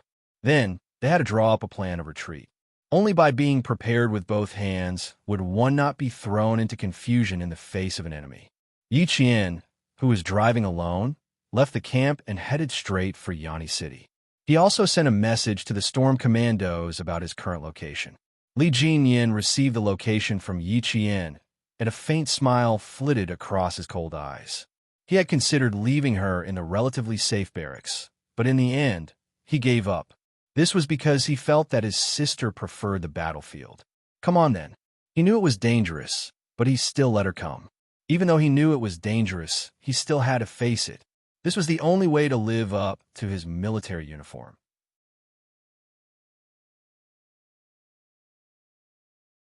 Chapter 4256. Yi Qian's entry into Yeni City was extremely difficult. The road from Cowell Town to Yeni City was also controlled by illegal armed groups, and the government forces were carrying out a comprehensive cleanup. This forced Yi Qian to abandon the car midway and head to Yeni City alone through the crossfire. By the time he arrived at Yeni City, it was already 1 o'clock in the morning. The battle in Yeni City was still raging. The 3 sides had not stopped fighting, and the entire city was so chaotic that no one dared to sleep. The entire city's transportation, lighting, and communications were all paralyzed. Yi Qian, who had entered Yeni City with the sound of gunfire, was stunned by the scene before him. He could not move for a long time. Yeni City was located on Libya's longest and most beautiful coastline. The scenery was beautiful, the products were abundant, and the buildings were even more beautiful. It was the most unique tourist city in Libya. Before the Civil War, it had been a paradise, attracting countless tourists to Yeni City for a vacation. But now, there was no trace of paradise. The broken beams and broken pillars were so dilapidated that it was desolate as far as the eye could see. The night did not cover the ruins of the city. Instead, it added to the despair of sinking into a swamp. The beautiful scenery of the past was gone, and only the flames of war remained. There was a slight movement. Yi Qian, who was hiding in the dark, moved slightly to the side. His gaze had already locked onto the source of the movement. She saw two small figures struggling to crawl through the ruins. They took turns to help each other climb out of the ruins that had been destroyed by the artillery fire. Completely exposed to Yi Qian, they quickly lightened their footsteps. However, there was still a slight sound coming from under their feet. Dressed in rags, they did not know that there was a pair of eyes watching them from the dark until they were far away. They were fleeing toward the outskirts of the city. Here, their home was no longer there, so they could only leave. Yi Qian pursed his lips and looked down. He gripped the rifle in his hand tightly. When he looked up again, the coldness in his eyes had increased. Without stopping, Yi Qian quickly headed toward the train station. At that moment, Yang Heng, who was as calm as water, stood in front of a few illegal armed groups, blocking their path. Behind Yang Heng was Commissioner Miao and his 3 students. Commissioner Miao's foot was injured by a stray bullet, so it was difficult for him to walk. Yang Heng stood at the front, while the 3 students stood in front of Commissioner Miao, staring coldly at the illegal militants. 3 hours ago, they had fallen from the hands of the NRRL militants into the hands of the illegal militants. They were now locked in the office of the train station staff, controlled by 4 illegal militants. Just now, 3 armed illegal militants had entered the office. They did not come with good intentions and directly pointed their guns at him. Yang Heng was the first to react. He stood at the front of the group. Before the other party spoke, he remained silent, waiting for the other party to speak. The dazzling torchlight swept across. The 3 armed illegal militants seemed to be confirming something. They looked at each other one by one until the torchlight landed on Commissioner Miao's calf, who was blocked at the back. "He come out." A cold voice sounded, pointing at Commissioner Miao, who was sitting down. 2 armed illegal militants were already walking towards Commissioner Miao with guns in their hands. They intended to drag Commissioner Miao away by force. Yang Heng stepped forward and blocked their path. He said coldly, "They're just ordinary construction engineers. I'm an interpreter sent by the Chinese Ministry of Defense. I'm a Chinese peacekeeping soldier." Ordinary construction engineers and Chinese peacekeeping soldiers. The illegal militants chose peacekeeping soldiers. Chapter 42:57. They needed the government forces to retreat. It would be more effective to threaten them with the lives of the Chinese peacekeepers. The battle in Yeni City started at 4 in the afternoon, and it was almost 1 in the morning. It had been 8 hours, and the government forces were already exhausted. The NRPL militants were ambushed from the rear by the illegal armed forces. It was a perfect example of going for wool and coming home shorn. Instead, they were the first to retreat at around 11 in the evening. The NRPL's original plan was to kidnap the Chinese engineers and force the Chinese peacekeepers, including the engineering team, to withdraw from Yeni City and Cowell Town. Who knew that before the plan could be implemented, the illegal armed forces would use heavy weapons to force them to retreat. In the end, a small leader of the illegal armed forces led the team to kidnap the Chinese engineers. At 6 in the evening, the illegal armed forces that launched an attack with the train station as the center became the biggest winner of the battle. Li Jinyin and his group of 15 people entered Yeni City just as the illegal armed forces launched an attack on the NRPL. As a result, their plan to enter the train station to rescue Commissioner Miao and the other 4 was delayed. Even the Chinese peacekeepers in Yeni City were attacked by the illegal armed forces. At around 6 in the evening, Yi Qian was fighting with the illegal armed forces in the tropical forest near a village about 25 kilometers away from Cowell Town. The Chinese peacekeepers in Yeni City exchanged fire with the illegal armed forces. The water ghosts of the storm commandos tried to break through the fire several times, but failed to break through the NRPL and the illegal armed forces' line of fire. When Yi Qian and the Chinese peacekeepers who came to rescue her joined forces to defend themselves, the illegal armed forces landed a mortar at the entrance of the Chinese camp. It was only 3 meters away from falling into the camp. The mortar shrapnel caused 2 of the Chinese peacekeepers to be seriously injured and 4 to be lightly injured. At 6 o'clock in the morning, almost 8 hours later, a domestic military transport plane rose into the air from the depths of the mountains at 1 o'clock in the morning and headed to the border at the fastest speed. On this day, several civilian planes flying to the border were delayed for some reason. At this time, the train station in Unyielding City at 6 o'clock became the biggest crossfire point. All the entrances to the train station were blocked by the flames of war.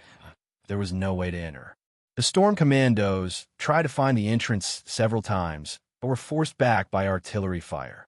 The government forces, the NRPL militants, and the illegal militants fought separately. At 10 o'clock in the evening, the NRPL was defeated. Even Commissioner Miao and his group of 5 had fallen into the hands of the illegal militants. It was 10 o'clock at night in Libya and 6 o'clock in the morning in China, which was 8 hours ahead of Libya. The civilian transport plane that had taken off from the border for an hour was about to leave the country. There were 15 special passengers on the transport plane, led by the captain of the Snowfield Brigade, Xia Jinyuan. He led 14 special forces of the Snowfield Brigade to the coastline of Unyielding, Libya, to complete the airborne landing. A projector was turned on, and a combat map was projected onto the white door between the cabin and the passenger seat. A red dot was reflected on the map, and as Xia Jinyuan spoke, the red dot moved slowly. Xia Jinyuan, who was holding a laser pointer, pointed at the map and said coldly, "We will complete the airborne landing here." This time, the situation is special. Considering that there are heavy weapons in the city, we will complete the airborne landing at an altitude of 5,600 meters. In order to avoid being exposed, we will leave the aircraft at high altitude and open the parachute at low altitude. The landing point will be the sea surface. Chapter 4258. Everyone's eyes were fixed on the battle map projected onto the cabin door. Their chiseled facial features were stern, and even their gazes were like sharpened knives, suffused with coldness. In the cabin, Xia Jinyuan's cold voice rang clearly in the ears of the team members. Enter Unyielding City. Everyone will enter the stronghold of the illegal militants directly and complete the tail-cutting operation. The entire operation is a secret operation. Everyone must hide their identities well. Remember, don't let anyone see you appear in Unyielding City. Do you understand? Understood. An orderly and murderous voice rang out. Their morale was high, and there was no trace of fear. This operation of the Snowfield Brigade was a secret operation. Other than Commander-in-Chief Xia and Major General Yang, who knew where the Snowfield Brigade was going to carry out the mission, the rest, including the Chinese peacekeeping forces, did not know that another Chinese special force would arrive in Unyielding City in 18 hours. The civilian transport plane contained all kinds of supplies to Unyielding City, including food, clothes, and most of them are medical supplies. This was a civilian transport plane for medical supplies. After entering Libya, the radar would be turned off for an hour. After flying over the coastline of Unyielding City, the 15 special forces of the Snowfield Brigade would be airborne before the radar would be turned on again, and they would land in Cowltown to complete the supplies. At 1 o'clock in the morning in Unyielding City, Yi Qian, covered in smoke, silently hid under the chassis of a pickup truck mounted with a heavy machine gun. At 1 o'clock in the morning, Yang Heng was taken away by the illegal militants. As he was being pushed away, Yang Heng heard a name in their conversation. The familiar name made Yang Heng's pupils contract. Alva, the military general of the Libyan government forces stationed in Unyielding City. He was responsible for guarding Unyielding City, and now he had become the Lieutenant General Alva that the illegal militants were talking about. Mutiny, Colonel Alva of the government forces had defected. At that moment, Yang Heng's calves trembled slightly. He thought of the Chinese peacekeeping soldiers stationed in Unyielding City. After all, Colonel Alva could freely enter and leave the peacekeeping camp. Yang Heng's lips trembled. What should he do? What should he do? How could he let the Chinese peacekeeping camp know that Colonel Alva had defected? At this moment, Yang Heng was not thinking about whether he would be in danger, but whether the soldiers in the Chinese camp would be in danger. At 2 o'clock in the morning, although the sound of artillery fire could still be heard in Yanni City, it was the time when the sound of artillery fire was the weakest after a few hours of fighting. After several hours of fighting, the government forces and the NRPL were defeated and temporarily stopped their fiercest fire attacks. The Storm Commandos, who had entered Yanni City around 6:30 p.m. and only approached the train station at 2 o'clock a.m., had black smoke all over their faces and bodies. The three sides of Yanni City were engaged in a firefight, and all the roads in the city were sealed off. The Storm Commandos spent 6 hours to pass through the firefight and finally arrived at their destination. They were all on foot. Even if they walked normally, it would take them 3 hours to reach the train station. However, under the rain of bullets, it took them almost 7 hours to reach the train station, which was considered a fast march. The sound of hurried footsteps came from the front. The water ghosts, who were about 3 kilometers away from the train station, did not even have time to rest. Holding their breaths, they hunched their bodies and quickly hid in the ruins one by one like pitch-black cats.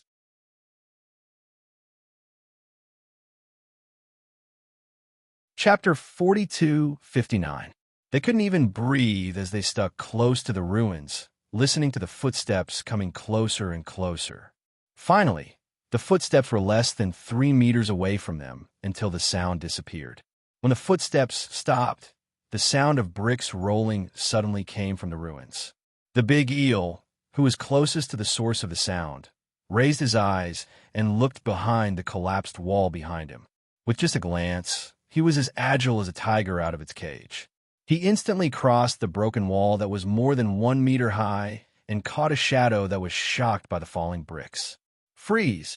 Suppressing the shadow, the big eel's hand had already covered the shadow's mouth to prevent him from making a sound. 5 members were on guard, and the other 8 members immediately cleaned up the surroundings to see if there were any suspicious people. Li Jinyan was already standing in front of the shadow that was subdued by the big eel. This was a small leader of the NRPL militants who had escaped from the illegal militants massacre. The cold barrel of the gun was pressed against his head. Li Jinyan pried the latest news of Commissioner Miao and his team from the other party's mouth. Specialist Miao and his team had fallen into the hands of the illegal militants. The danger factor had soared. It was like a sword hanging above their necks that could fall at any time. Devil, we have to act as soon as possible. The big mermaid's eyes were cold. She suppressed the trembling in the depths of her heart and said, "We have been kidnapped by the illegal militants for almost 4 hours. I am worried now." Worried about what? The big mermaid didn't say it out loud. There was no need to say it. The NRPL militants were led by the former president. At least he was against the current Libyan government. He was polite to the peacekeeping officers and soldiers of several countries in Libya. Therefore, Commissioner Miao and his team were relatively safe when they were kidnapped. But they fell into the hands of the notorious illegal militants who didn't abide by international law. Then would Commissioner Miao and his team have any casualties? The casualties that the big mermaid was worried about had already appeared. The latest news was like a boulder that hit everyone's heart. Everyone's heart sank, and their eyes were filled with killing intent. They are still in the train station. As long as they haven't left, we still have a chance, Li Jinyan said with cold eyes. A clear voice suddenly sounded. "I am Qing Yao. I have arrived near the clock tower of the train station." The clear voice was none other than Yi Qian, who had just entered Yanni City at around 1 o'clock in the morning. Her voice was clear and very low. It was obvious that she was speaking in the public channel. The 15 water ghosts, including Li Jinyan, were all stunned. Yi Qian, who had just entered Yanni City an hour ago, appeared at the train station and entered the clock tower of the train station. Did she fly here? Yi Qian didn't fly over. She just hitched a ride.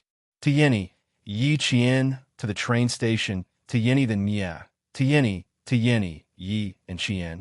Yi Jian explained why she had suddenly appeared at the train station in less than an hour and a half.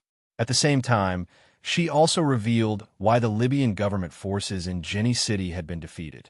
Because of the defection of Colonel Alwa, who was stationed there. He was a native of Libya. As Yi Jian spoke, she sent out her latest location.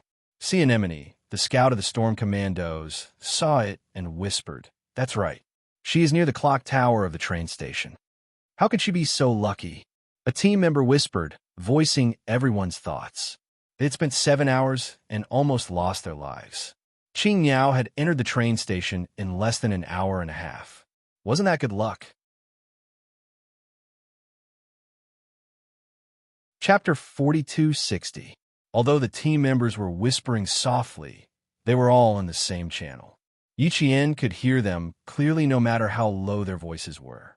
She was already smiling as she approached the train station alone. She sighed. My luck only improved slightly when I reached Yeni City. Before I came here, I had to fight all the way. When I entered Cower Town, I had to fight with the illegal militants twice. When I entered Yeni City, I encountered them again. In the end, I had to abandon the car. Fortunately, my luck only improved when I got here. Otherwise, I'm afraid that I would still be wandering around outside when you guys rescued her. With a smile and a sigh, she explained the dangers she faced on her way here, causing the faces of the water ghosts of the Storm Commandos to turn solemn. She lightly brushed off the dangers on her way here with a smile, but they knew how difficult it was for her to come to Yeni City alone. Thank you for your hard work, Qing Yao. You're the best female soldier we've ever seen. Qing Yao, wait for us. We'll meet up with you soon. Don't run around. The train station is the illegal militant stronghold. You must be careful. The voices of the Storm Commandos came through the earpiece. Their voices were all tense, afraid that Yi Qian, who had already entered the hinterland, would meet with misfortune. Yi Qian exhaled a mouthful of smoke. She looked around and chuckled softly. I'll be careful here. Don't worry about me. Alva has deployed at least 10 heavy machine guns. You guys have to be careful when you come in. Li Jinyan's lips were pressed tightly together. They were as sharp as a knife. He had made a mistake. He had not predicted that Yeni City and Cower Town would become the focus of the illegal militants' crossfire. If he had thought of it in advance, then his sister would not have to take such a huge risk and come to Libya because of him. She was still a military academy student. She should be in the country, sitting in a spacious and bright classroom for lessons, and not passing through the smoke to come to Yeni City.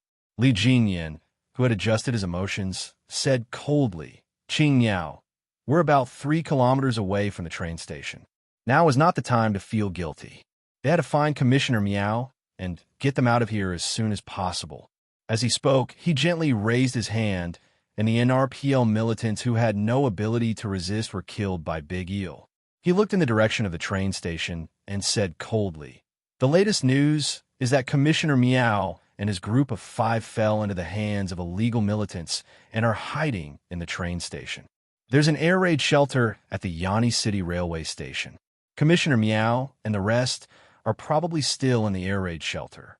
The entrance to the air raid shelter is the West Waiting Room. Go to the West Waiting Room now and look for a vantage point to meet us. Li Jinyan had a map of the train station provided by the Chinese engineers in Yeni City. It included both the ground and the underground, including the underground drainage system. I'm heading west now.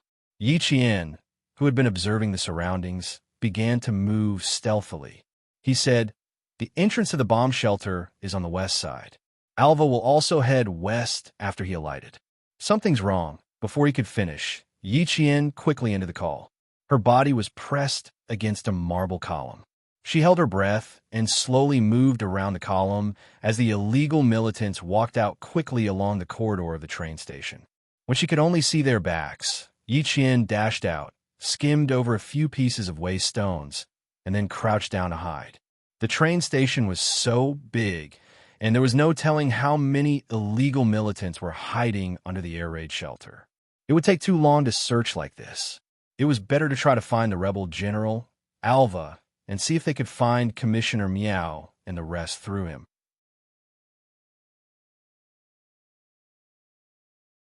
Chapter 4261. The Yeni City railway station was a huge circular building. The circular building was surrounded by a circular corridor with a dome design that was characteristic of Libya. Outside the corridor was a pointed building. The circular building was a huge square. After walking through the corridor, passing through the marble columns, and down the stairs, one would reach the circular square. In the middle of the circular square was a fountain. Before the Civil War broke out, the railway station in Yanni City was also a tourist attraction. Countless tourists would sit on the circular stone steps on all sides of the square. They would watch the fountain in the middle of the square rise and fall, listen to the songs of the wandering musicians, and watch the pigeons and tourists stroll in the square with some snacks in their palms. The pigeons, who were used to blending into the crowd to find food, flapped their wings and flew back to the square. A group of youthful Libyan young people danced to the beat of the music. Countless tourists raised their cameras and took pictures of the scenery in Yanni City Railway Station. Before the Civil War broke out, even the railway station was a paradise. But now, the buildings around the circular square were almost all destroyed. The dome design of the circular corridor was half collapsed here and there. Huge rocks were scattered around, and it was full of decay. As for the fountain in the middle of the square, it had not spouted clear water since the Civil War broke out. Even the pipes were rusted. Yi Qian, who was hiding in the corner of the corridor, let out a sigh of relief and continued to approach the west. When she was hiding in the clock tower, she saw Alva leading his guards to the west of the railway station. Now that the entrance to the air raid shelter was also on the west side, she had to find a way to enter the shelter.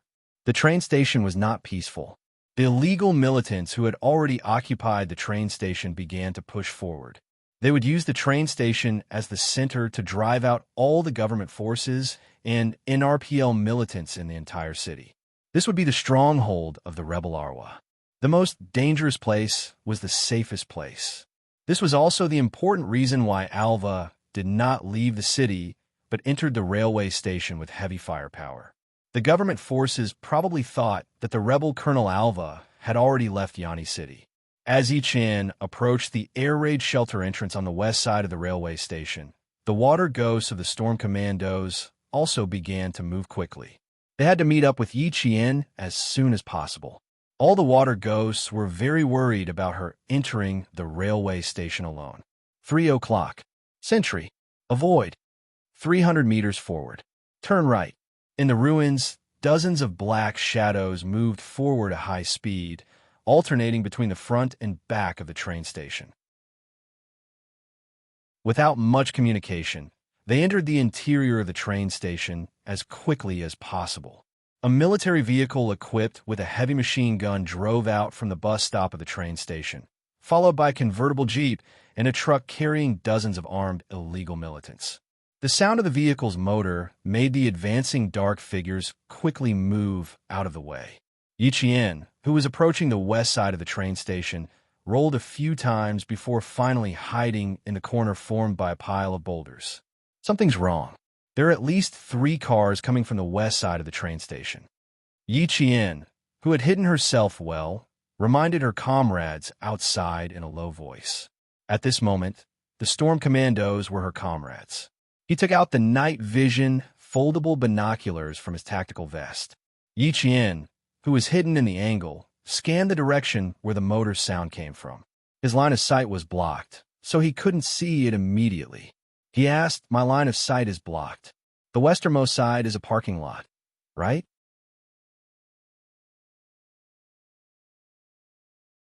Chapter 4262. Scout C. Anemone's voice came through the earpiece. "That's right. The westernmost area is the tourist bus parking lot. Okay, I'll find a vantage point to see if they're moving." Putting away the binoculars, Yi Qian looked around. Her eyes were cold as she quickly crawled out from the corner. Then, she used both hands to climb up the huge rock that was originally a marble column. She stepped on the huge rock with great agility, then jumped up. Her hands clung tightly to the broken section of the marble column that allowed her to climb to the top of the corridor dome. Using the strength of her arms, she climbed up the broken section and leaped onto the dome that had collapsed. Yi Qian, who was already at the vantage point of the circular plaza of the train station, crouched down. Her speed was a little too fast, and when she crouched down, her chest was pressed hard by a sharp and hard object. She was caught off guard and frowned.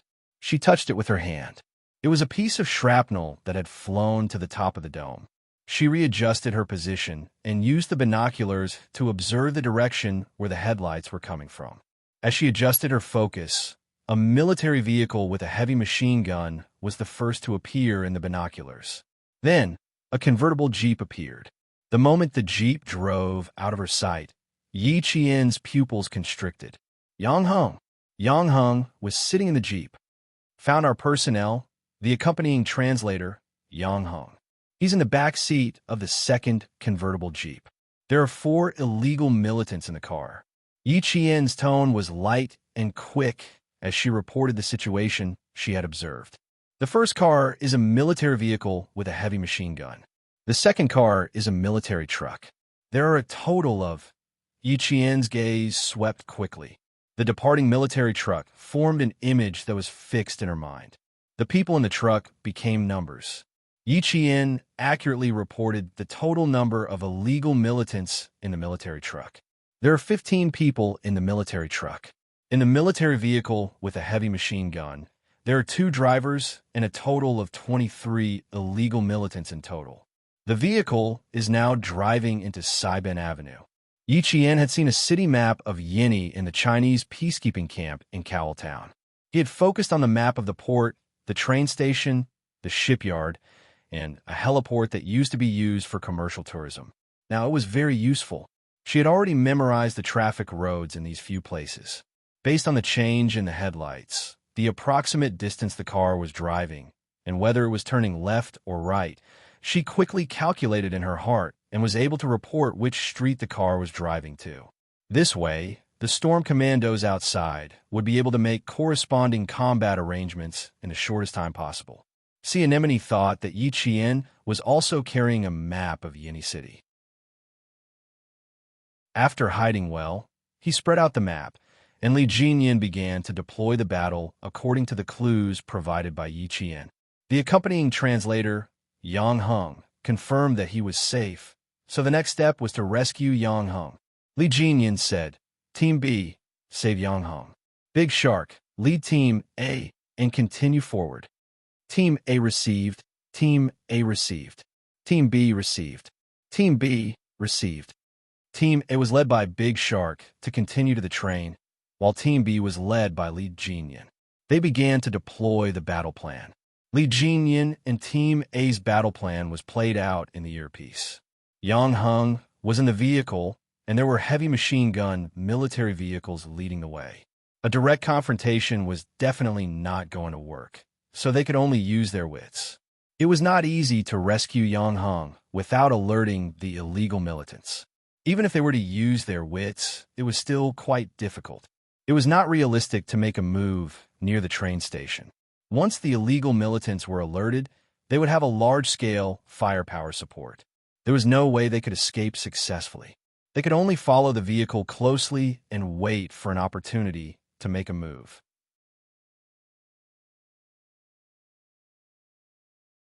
Chapter 4263. The car had already driven about 5 kilometers away from the train station when an explosion occurred without warning at the corner of the crossroad. Flames soared into the sky, and smoke once again enveloped the city of Jenny. At 3:00 in the morning, the government forces took the lead to open fire on the illegal militants who had invaded the city of Jenny.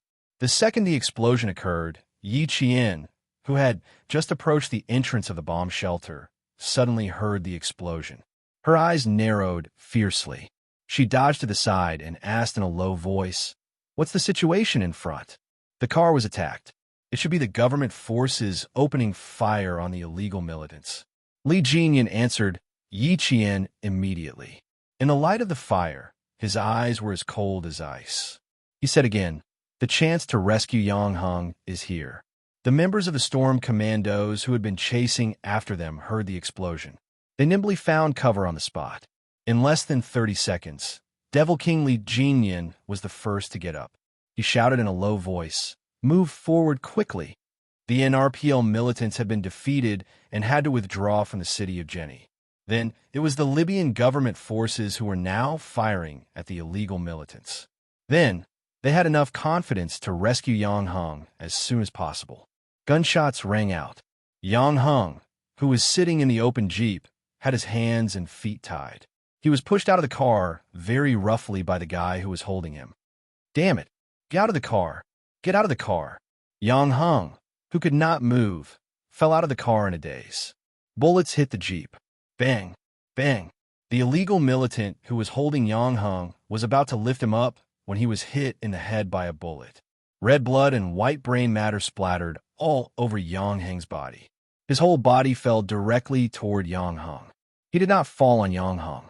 Instead, he fell into the car with a bang. Blood flowed like an open tap. The body in the car was twisted strangely.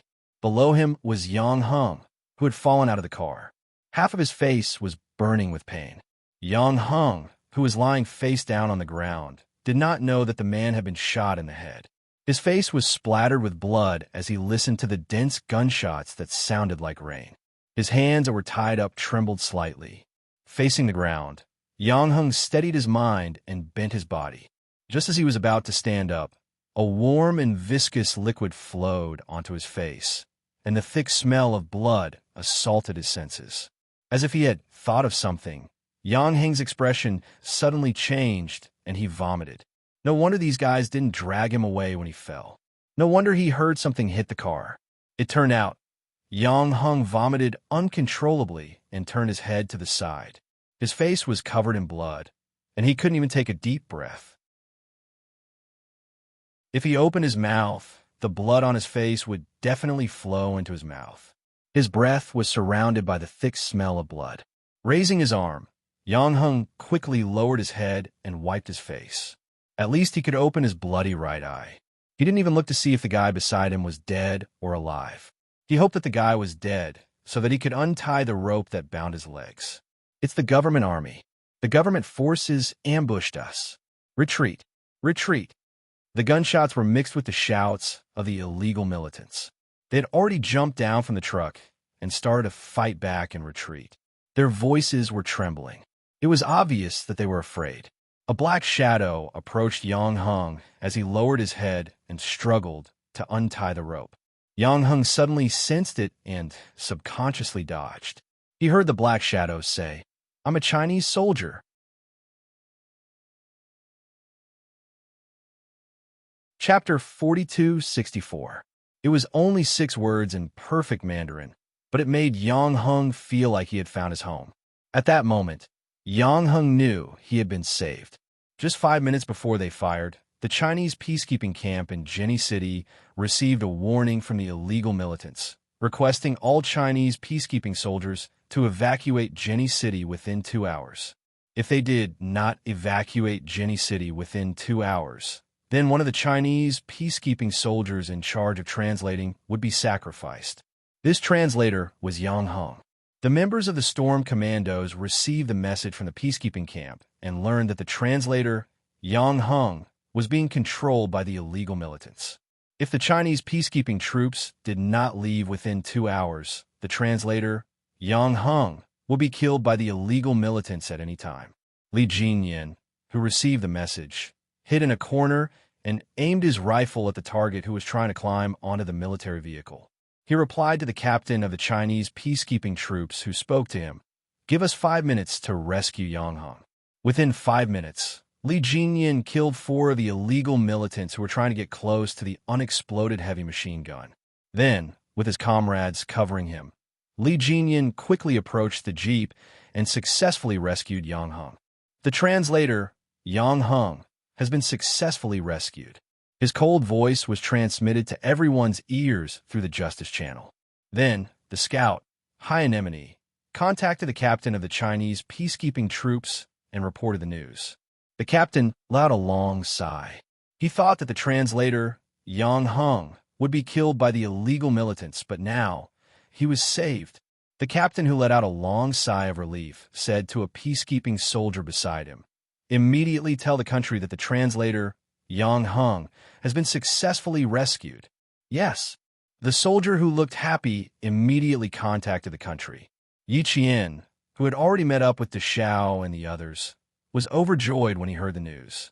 The government's sudden opening fire this time could be said to have helped the Storm Commandos, allowing them to rescue Yang Hung in the shortest time possible. Now that Yang Hung had been rescued, it was urgent to rescue Commissioner Miao and the 3 students. Commissioner Miao and the 3 students are still in the bomb shelter of the train station. The location is around the southwest corner, in a small bomb shelter where food is stored. Commissioner Miao's leg was injured by a stray bullet, so it's difficult for him to move. Yang Hung, who had been rescued, provided the latest news. Li Jinyan simplified his information for his comrades in the operation. The illegal militants guarding Commissioner Miao and the 3 students inside are waiting for news from the outside. If a Chinese peacekeeping force does not withdraw from Yini within 2 hours, Commissioner Miao and the other 3 students will also be killed. Hearing this, everyone's heart was filled with a ball of fire. They wished they could just blow up the entire train station. Amidst the gunshots, Li Jinyan's cold voice clearly reached the ears of every comrade. "We'll meet up with you now. Find out where the remaining people are immediately." This time, he had to bring Yang Hung along. He picked up a rifle from the ground and handed it to Yang Hung. This was Yang Heng's self-defense weapon. He couldn't be alone, and the Storm Commandos couldn't leave anyone behind to accompany him. They could only let Yang Hung return to the center of the train station with them. Most importantly, Yang Hung knew the exact location of Commissioner Miao and his team. The firing of the government army woke up the illegal militants who were sleeping at the train station. It also made the rebel general Arwa sit up in shock. Knowing that the government army had suddenly fired at them, Arwa revealed a cold and vicious smile.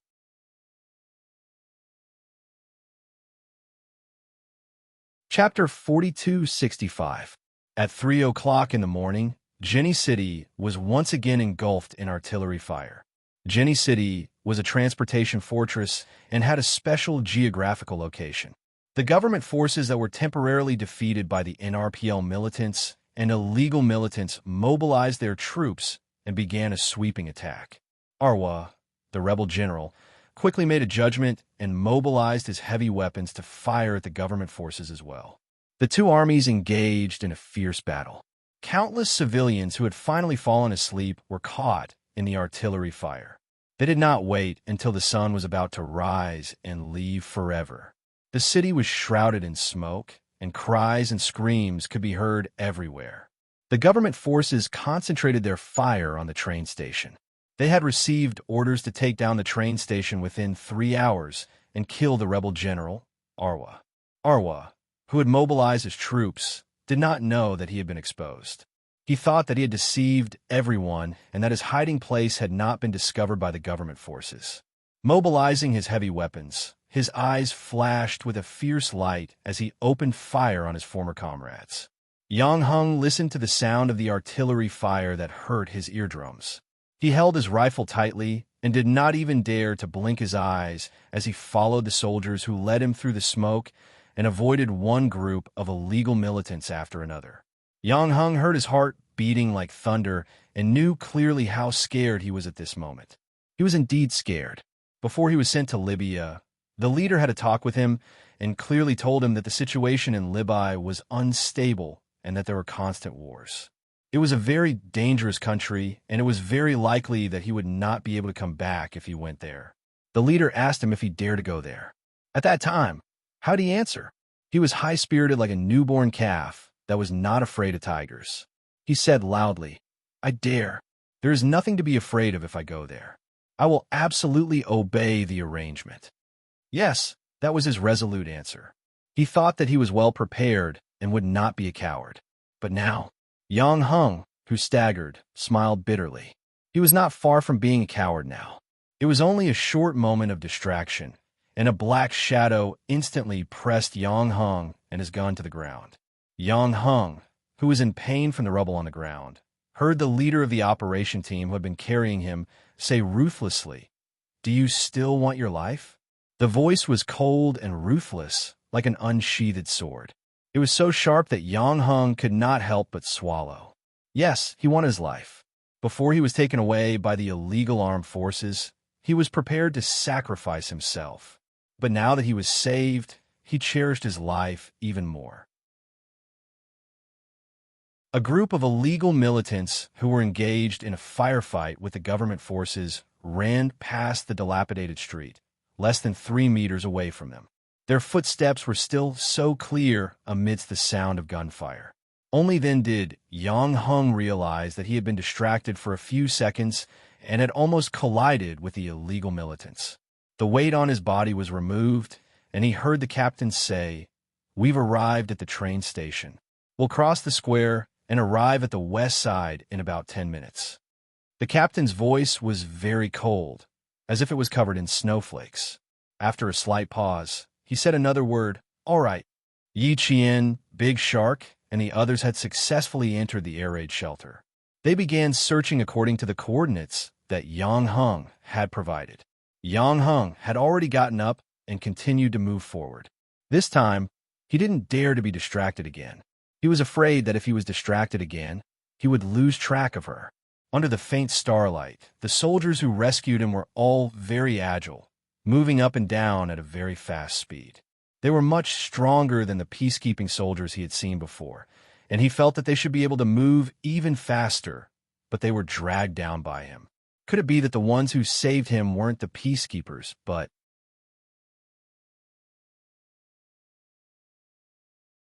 Chapter 4266. A thought flashed through Yang Heng's mind, and it made his heart tremble. Special forces. The ones rescuing him were not Chinese peacekeepers, but special forces.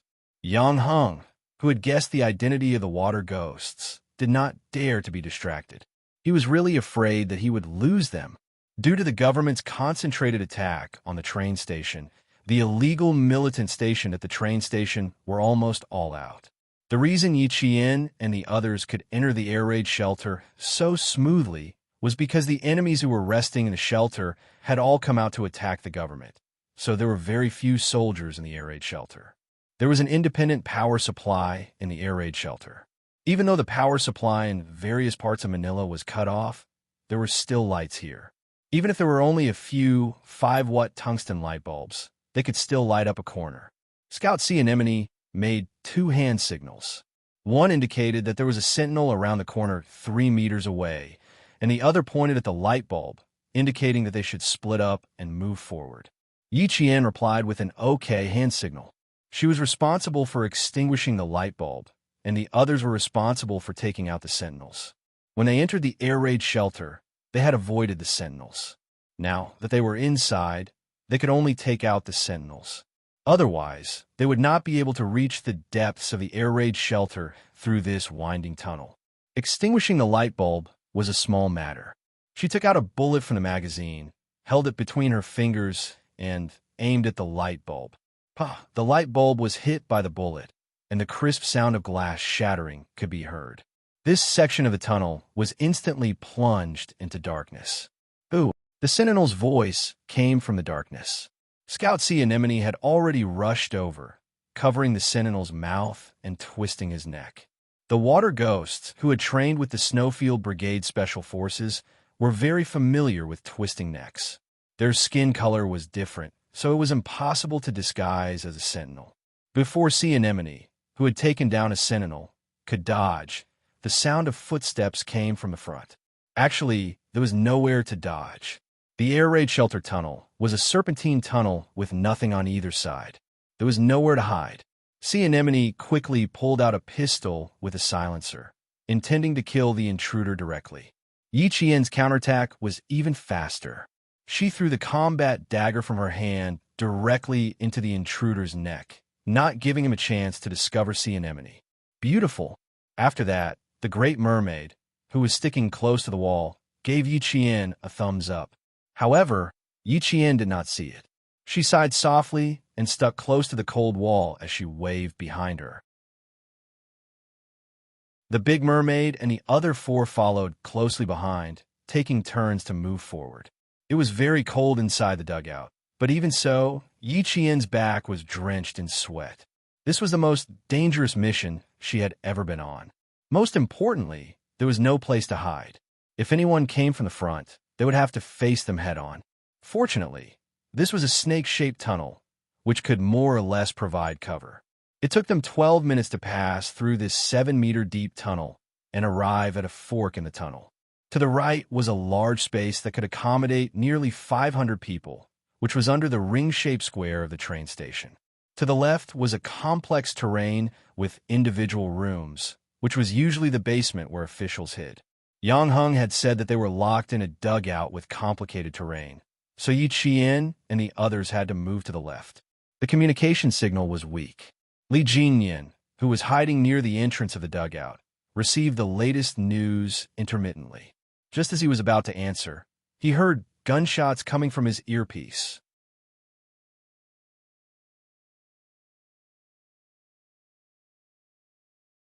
Chapter 4267. Li Jinyan's eyes sharpened when the sound of gunshots suddenly came from the earpiece. Scout Sea Anemone's voice was heard urgently. "Devil King, meet us outside." They had already rescued Commissioner Miao and his team and were preparing to retreat. Then there was no need for Yang Hung to lead the way. Almost as soon as Sea Anemone finished speaking, Li Jinyan said to Yang Hung beside him, "We've found them. Take care of yourselves outside." Yang Hung listened to the voice that was so deep that it sounded like water could be squeezed out of it. He clenched his rifle tightly and opened his mouth to answer, but he realized that his throat was so dry that it was painful. It was difficult for him to even say the word, "okay." He could only nod quickly in response. They all wore night vision goggles and could see him nodding. Sensing Yang Heng's nervousness, Li Jinyan raised his hand and patted his shoulder gently. Before Yang Hung could say anything, Li Jinyan had already taken out his pistol and aimed at the sentry that was exposed in their line of sight. The sound of gunshots was still coming from the earpiece. The gunshots came too suddenly and did not fit the combat style of a stealth battle. It was as if they had directly exposed themselves and put all the team members who had sneaked into the bomb shelter in danger. Why did they suddenly shoot? The faces of the water ghosts, including Li Jinyan, darkened as a question mark appeared in their minds. They did not have time to ask why the gunshots were suddenly fired. Hearing Sea Anemone's urgent voice, everyone moved quickly and finished clearing the sentry outside. The bomb shelter was very deep, but it was already a chaotic battle. The few sentry guards outside were stunned for a few seconds when they heard the gunshots. They did not understand why there were gunshots coming from inside the bomb shelter. Then, a sentry picked up the whistle hanging in front of his chest. Just as he put it to his mouth to blow the warning signal, a bullet hit his forehead. Bang! Bang! Bang! Several gunshots with silencers sounded in unison. They blended into the continuous explosions above the city and did not cause a ripple. 4 gangs entered the bomb shelter as quickly as possible. There were also 4 people who brought Yang Hung to stand guard outside. Yang Hung only needed to take care of himself. It was not time for him to join the battle. It was pitch black inside the air raid shelter. The independent power supply had been completely destroyed by the water ghosts of the storm commandos. The gunshots came from the end of the air raid shelter. Yi Qian, who was hiding in the corner, instantly killed several targets at a rate of 1 bullet per target. 2 of the targets were illegal militants who were about to shoot at Commissioner Miao and the others. Yi Qian and the members of the Storm Commandos had arrived just in time.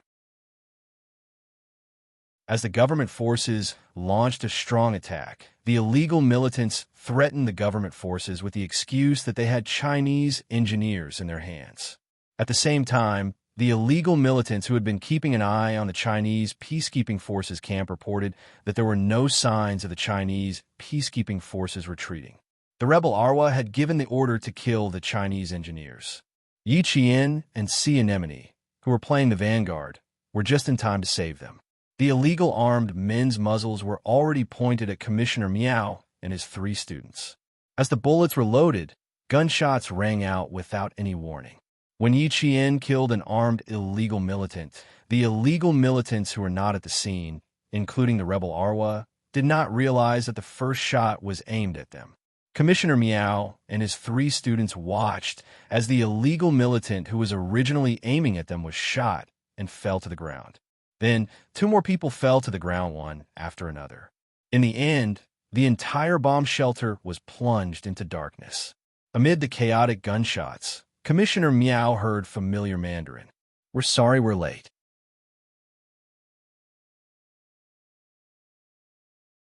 Chapter 4268.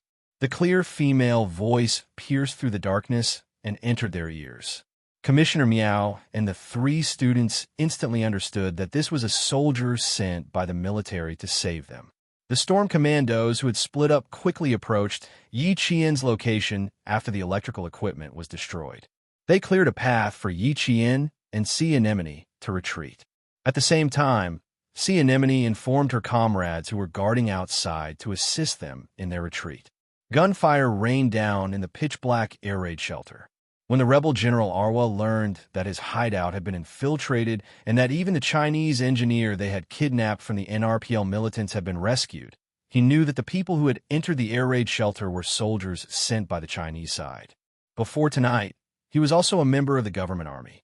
He knew very well that once something like this happened, the government army would not be able to send troops to help the Chinese peacekeeping force. Therefore, these people were not government soldiers, but Chinese soldiers. Kill them here. I don't want to see a single Chinese soldier leave this place alive. That was Arwa's order to his subordinates. The subordinates left in the air raid shelter used to be government soldiers, but now they were all members of the illegal armed forces. Everyone obeyed his orders and killed the Chinese soldiers who entered the air raid shelter. Yi Qian and Sea Anemone covered Commissioner Miao's group as they retreated. In front of them, Big Shark and the others had cleared a path. In the middle, under Yi Qian's instructions, Commissioner Miao and the three students bent down and stuck close to the wall as they passed through the smoke. "Quick, keep up.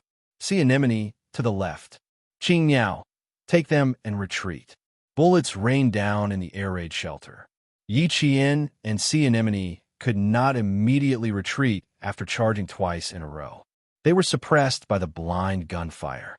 The firepower of Arwa's bodyguards was very strong. They suppressed the storm commandos to the point that they could only dodge while fighting. Fortunately, they had the help of night vision goggles, so they could immediately find the target and finish shooting. On the other hand, the illegal militants were completely blind and even injured themselves. Soon, they also realized that the Chinese soldiers who came to rescue the Chinese engineer were very strong and immediately reported to Arwa. Arwa was hiding in the deepest part of the air raid shelter, which required him to bend down to enter. After learning that the Chinese soldiers who came to rescue him were powerful, he kicked away the round wooden stool beside his feet. His slightly bulging eyes emitted a fierce coldness in the darkness as he coldly said, "Go outside and blow this place up." Who would have thought that the ones who came here were not government troops, but Chinese peacekeepers? These damn bastards. He would teach them a lesson. He would teach them a lesson tonight and let the Chinese peacekeeping forces know the consequences of going against him. There were only 50 men left. Now that he knew how powerful the Chinese soldiers were, Arwa immediately retreated with a few men around him without any hesitation. Li Jinyin and his three comrades passed through the tunnel and shot at the back of the armed illegal militants. Screams were heard in the pitch-black air raid shelter, and the air was filled with the smell of blood. It was like being in a pool of blood. The entire air raid shelter was like hell. Bang, bang, bang, bang. The sound of gunfire kept coming. The armed illegal militants who were attacked from the front and back suffered more and more casualties. They could not shoot accurately and could only shoot based on their own judgment until their firepower became weaker and weaker. In the end, they could not fight back. At this time, Arwa had already escaped from the air raid shelter with 6 bodyguards. He did not leave immediately. Instead, he led his bodyguards to the waiting room of the train station. That's where their arsenal is.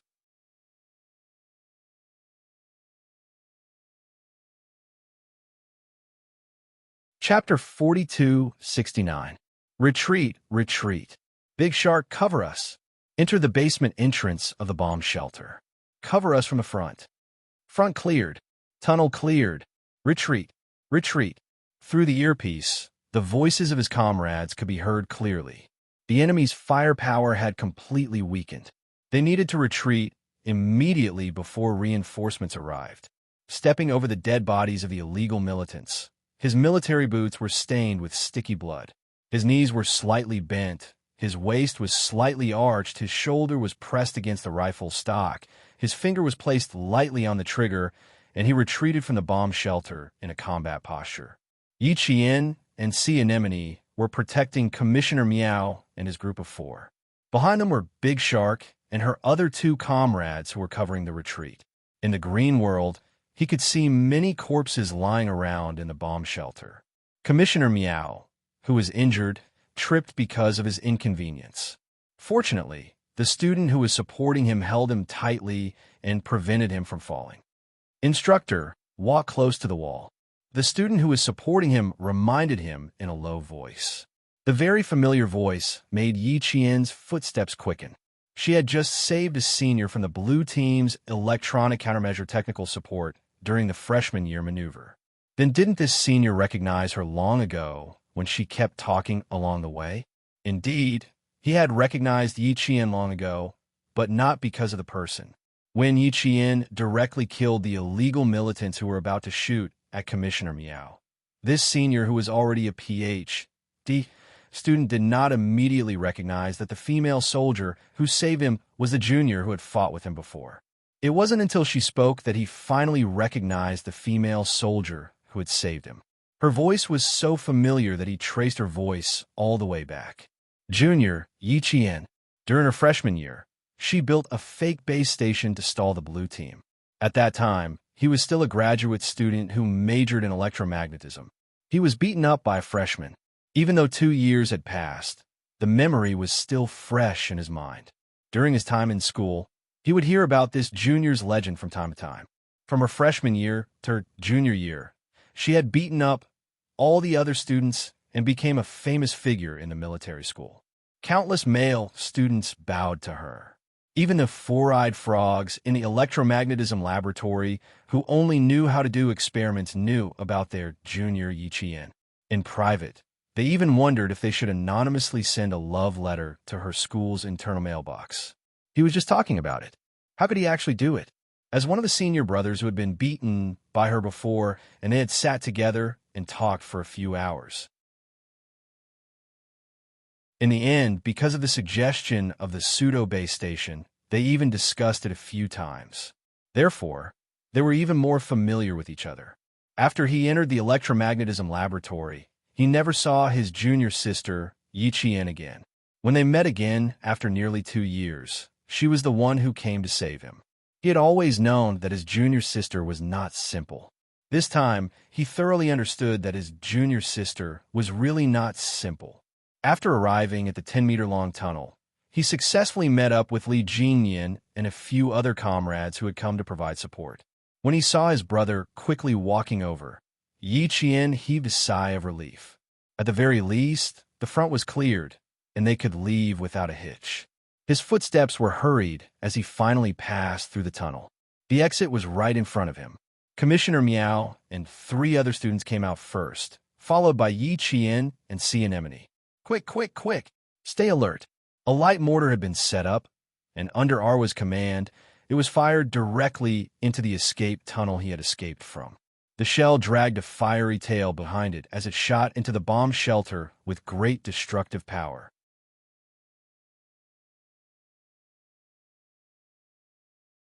Chapter 4270. Boom, boom. An earth-shaking explosion came from the air raid shelter. The entire underground structure was destroyed. The originally empty air raid shelter was filled with sand and stones. The flames were like fire spewing out from underground. They were red and ferocious. In an instant, they devoured the illegal militants who still had their corpses intact. Li Jinyan, who was the last one, could clearly feel a heat wave pushing out from behind him like a train. At that moment, Li Jinyan directly rushed out of the exit. The water demon of the storm commandos was already crawling on the ground. Yi Qian and High Anemone immediately rushed over the moment they heard the explosion. They covered Commissioner Meow and the others who were rescued. The mortars were extremely lethal. If they were still in the bomb shelter, even if they were still in the 10-meter-long tunnel, they would definitely be injured. After the explosion, there was a loud sound of the bomb shelter collapsing. Yi Qian helped Commissioner Meow up and whispered, "Teacher, let's go." It was only then that Commissioner Meow said, "Okay, thank you for your hard work. Don't say that. This is what we should do." Yi Qian supported Commissioner Meow tightly and quickly retreated. A student next to him whispered to Yi Qian, "Junior, teacher's foot was injured by a stray bullet. It hasn't been treated yet." "Junior," a familiar voice was heard. Yi Qian knew that the senior who had interacted with him before had indeed recognized him. "Teacher, I'm sorry. We can't treat your wound yet. We need to leave the train station first." Yi Qian said guiltily. He asked the injured teacher to shift the gravity to himself. "We need you to bear with it for a while longer." Commissioner Meow was a core expert in the field of electromagnetic interference and electromagnetic weapons research. He could be said to be the backbone of the country. Nothing could happen to him. If anything happened to him, the country would lose its backbone. Yi Qian, who was responsible for protecting him, was very worried about his injury. However, there was no way to treat him in time. "It's okay. I'll follow your arrangements." Commissioner Meow, who was enduring the pain, could still face it with a smile. He was calm and indifferent. He had maintained a good attitude since he was kidnapped. He was not afraid at all. Sea Anemone squatted in front of Specialist Meow and whispered, "Let me carry you." Without giving Commissioner Meow a chance to refuse, Yi Qian quickly said, "Okay." Commissioner Meow, who did not reject the opportunity, was carried on Sea Anemone's back as they retreated. His trousers had long been soaked in blood, and the originally soft fabric had become very hard. The fabric clung tightly to the wound, temporarily acting as a hemostatic gauze. Specialist Meow was not the only one who was injured. Yi Qian's arm was also grazed by a stray bullet. Two of his comrades were also slightly injured. For them, these were all minor injuries. There was no need to stop and treat them. Their top priority was to evacuate as soon as possible. The government forces were still exchanging fire with the illegal militants, which undoubtedly gave them the best chance to retreat. Now, they were heading directly to the Chinese peacekeeping camp in Jenny City. The evacuation was not very smooth either. Just getting out of the train station was very difficult. Arwa did not know if the Chinese peacekeepers had been killed. After firing a mortar, he mobilized his forces to search. However, his forces were limited, and he could not concentrate on the search. Passing through ruins after ruins and avoiding crossfire after crossfire, the special forces finally retreated from the train station after 2 hours with smoke billowing from their bodies. While treating the wound, Devil King Li Jinyin received a satellite call from the peacekeeping camp. The alert in the camp was raised, and they were ready for war.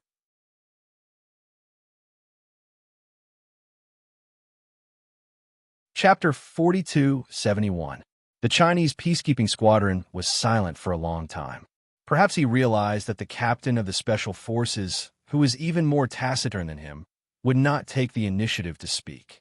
He struggled in his heart for a long time before breaking the silence between them. He whispered, "There's a batch of special materials in the camp and an electromagnetic weapons research specialist.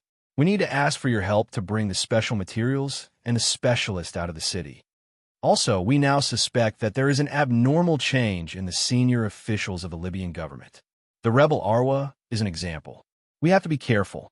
There must be a reason for 2 electromagnetic weapons research specialists to travel thousands of miles to a war-torn country, and this reason was not known to Li Jinyin.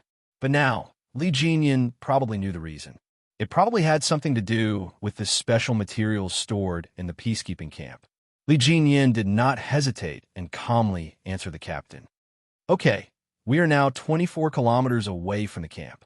According to the current progress time, it will take 2 hours to reach 24 kilometers. Okay, we will wait for you." The captain breathed a sigh of relief. Requesting support from the brothers sent over was actually out of line. The Brotherhood Company only had one mission: to rescue Commissioner Meow and his group of 5 people who were kidnapped. Now that the Brotherhood Company had successfully rescued Commissioner Meow and his group, it was equivalent to completing half of the mission. When they moved to a safe area, the Brotherhood Company's mission would be completed. Now, he asked for the Brotherhood Company's help to transport a batch of special materials, which was actually an additional task for the Brotherhood Company. But he had no other choice. The engineering team was attacked by NRPL militants. This batch of special materials was escorted by the workers who risked their lives. The accompanying electromagnetism specialist had clearly told him the importance of this batch of special materials. Even if he knew very well that he was adding a heavy responsibility to the Brotherhood Company, he had to do it for the sake of the follow-up research of electromagnetic weapons.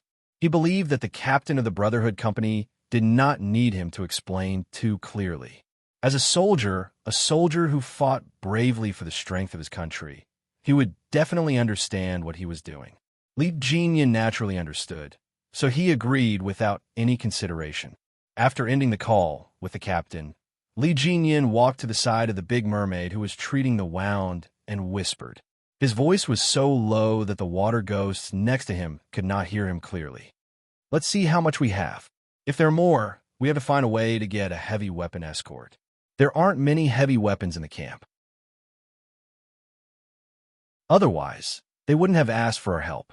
After hearing this, the Great Mermaid said with a serious expression, "Such an important special material must be escorted back to our country. I'll ask Commissioner Meow. You should know." The Great Merman was about to get up, but Li Jinyan pressed his shoulder and said, "I'll go ask. You treat your wound first." They were now hiding in a flour storage warehouse in a bakery. The location was quite hidden, and there was only one entrance. Once the iron door was closed, it completely cut off the light of dawn. It was so tight that it was a little airtight. The warehouse was huge. As long as they didn't stay in the warehouse for too long, they wouldn't run out of oxygen.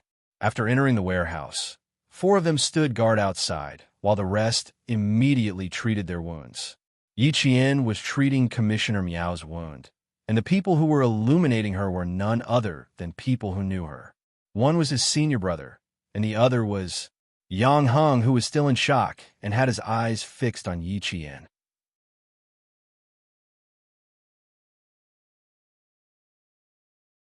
Chapter 4272. Yang Heng didn't recognize Yi Qian until he entered the temporary hiding spot. Yang Heng had been retreating with Prawn ever since they came out of the dugout. He hadn't retreated with Yi Qian, so they hadn't bumped into each other. When they entered the warehouse, Li Jinyan instructed Yi Qian to treat Commissioner Miao's wound. Yi Qian replied, "Yes." Yang Heng was dumbfounded. He heard a voice that shouldn't have appeared here, but it did. When the light came on, the first thing Yang Heng did was look for the owner of the voice.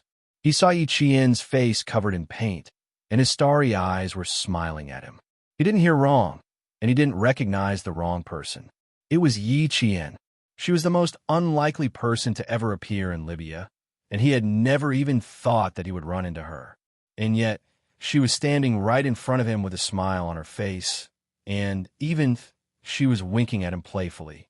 At that moment, Yang Heng was so shocked that he stood there motionless. Even now, he was still in shock. Why was Yi Qian here? Why was she here with this group of Special Forces soldiers to rescue him? Why was she so familiar with this group of powerful Special Forces soldiers? She could understand each other's intentions with just a glance and a gesture. How did she know them? Could it be that she was also a Special Forces soldier? But she was clearly a military school student. How did she become a Special Forces soldier? Why was she sent to Libya to carry out such a dangerous rescue mission without completing her normal schoolwork? Why? Yang Heng, who was holding a flashlight, had a million questions about Yi Qian in his mind. Why? Why couldn't he figure out the crux of the matter? There's shrapnel embedded in the wound. We need to remove the shrapnel and suture the wound. The cloth covering the wound hadn't been completely removed, and she could already see a piece of shrapnel with sharp edges. It was a shrapnel from a grenade. The incision was as sharp as a knife, and it had pierced deeply into Commissioner Miao's calf. Fortunately, it had pierced into the flesh and not the bone. They only needed to remove the shrapnel, disinfect the wound, and suture it. Her cold and calm voice pulled Yang Heng back to reality. Realizing what Yi Qian had just said, Yang Heng immediately asked, "Is it very serious?" His voice was still extremely hoarse, and his throat was so dry that it hurt. Fortunately, it's not a serious injury. Yi answered in a low voice. The dagger in his hand slowly and gently slit Commissioner Meow's trousers, which were stained with blood and stained with several layers of blood. The wound was a little big. When the cloth was peeled off, blood flowed out. Because the cloth was attached to the wound, Commissioner Meow was in so much pain that he couldn't help but take a few cold breaths. It was as if the wound had been torn apart again.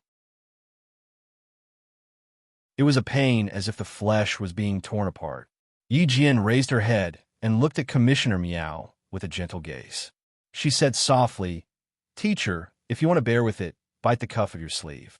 Commissioner Meow, who was in his early 40s, had a rare local anesthetic allergy. Therefore, there was no way for him to get an anesthetic injection. He could only endure it until his forehead was covered in cold sweat. No matter how painful it was, the teacher, who still had an elegant temperament, smiled. He looked at the female student with an encouraging gaze. "Continue. Don't worry about me." In the tunnel of the bomb shelter, the doctor called Yi Qian, junior sister. Commissioner Meow knew that Yi Qian was a student of the National University of Science and Technology.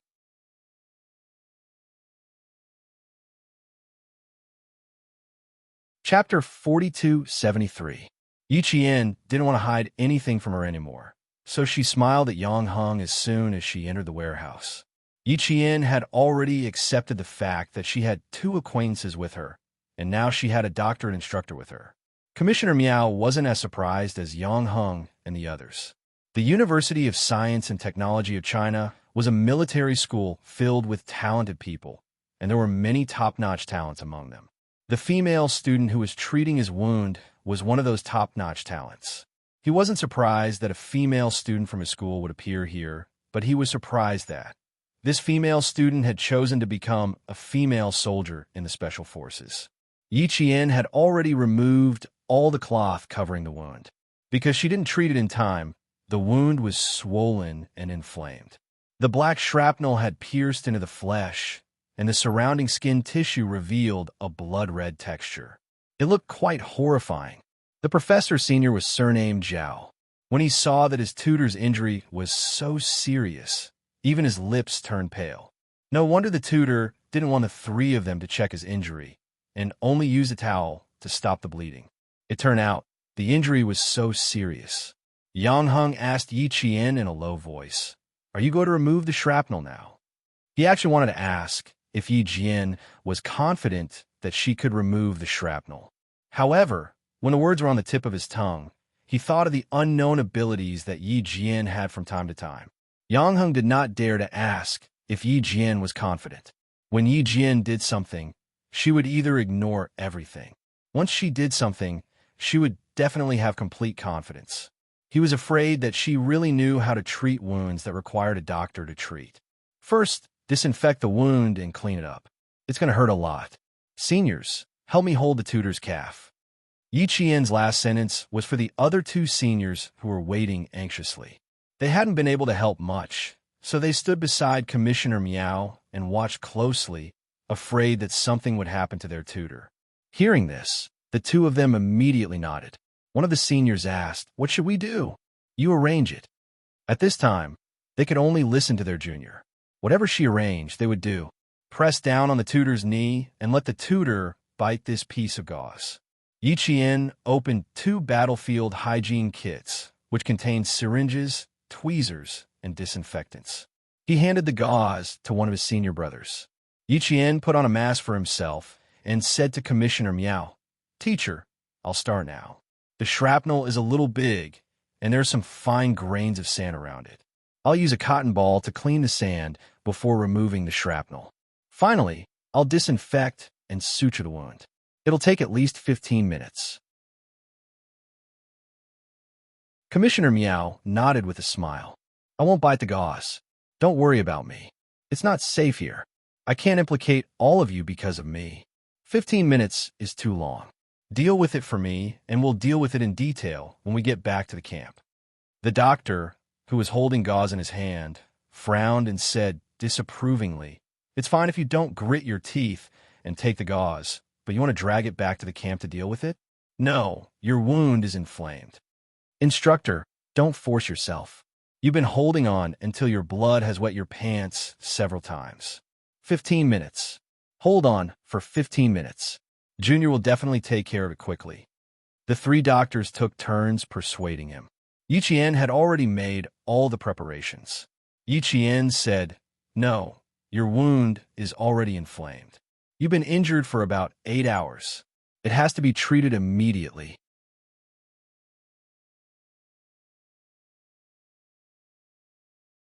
Chapter 4274. Yi Qian put on a pair of white surgical gloves.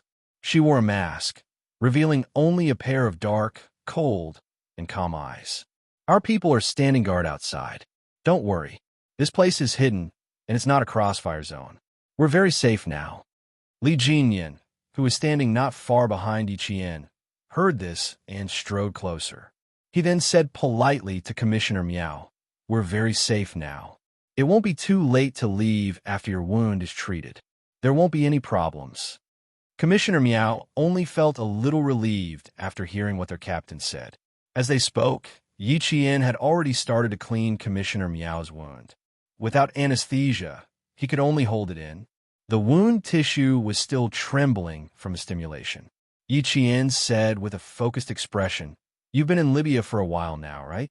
Will you go back to China directly to recuperate after this injury? The medical conditions in Libya are average. It's best to go back to China to recuperate." Commissioner Miao, who was not biting the gauze in his mouth, laughed. "How can I be so delicate? Why would I need to go back to China to recuperate from such a small injury? You're making a mountain out of a molehill. It's not easy to come here. I have to stay longer." Cleaning the wound was too painful. Commissioner Miao's voice was trembling. Yi Qian, who was looking down, also laughed. Her smile was blocked by the mask, so only her clear and beautiful smile could be seen. Under the bright white light, the smile between her eyebrows was like a blooming pear blossom.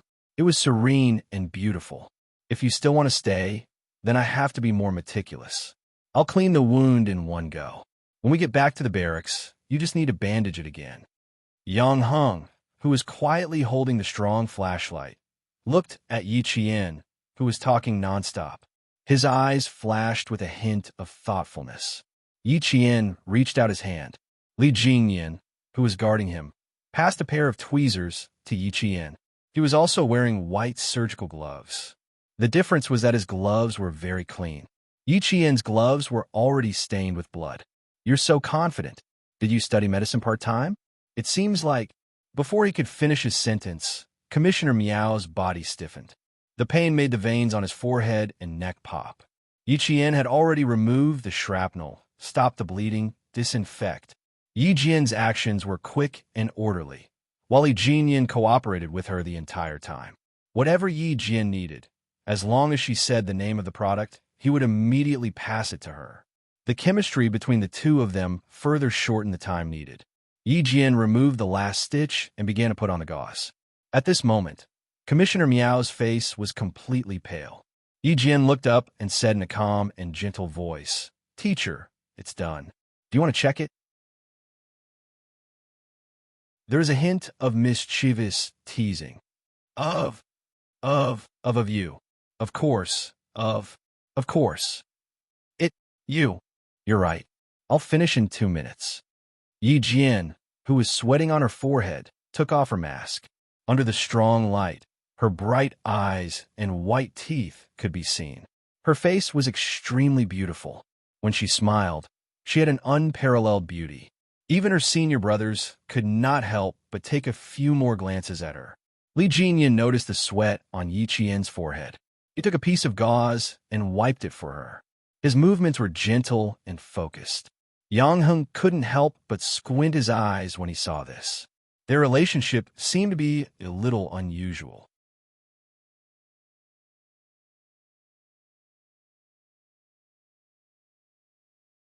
Chapter 4275. Yang Heng had also recovered from his shock. When he met Yi Qian, he was still in high school. Now he had graduated from university and became a military translator. He thought he knew Yi Qian well. After all, They had worked together in high school to stop Yao Jing from causing trouble. They had fought in the same trench. Who knew? His understanding of her was only the tip of the iceberg. He would never know what kind of person she was on the other side of the horn. He would never know how many secrets the Yi Qian he knew had. She must have a lot of secrets that no one else knew about. It was just like in high school, standing in front of the school's canteen.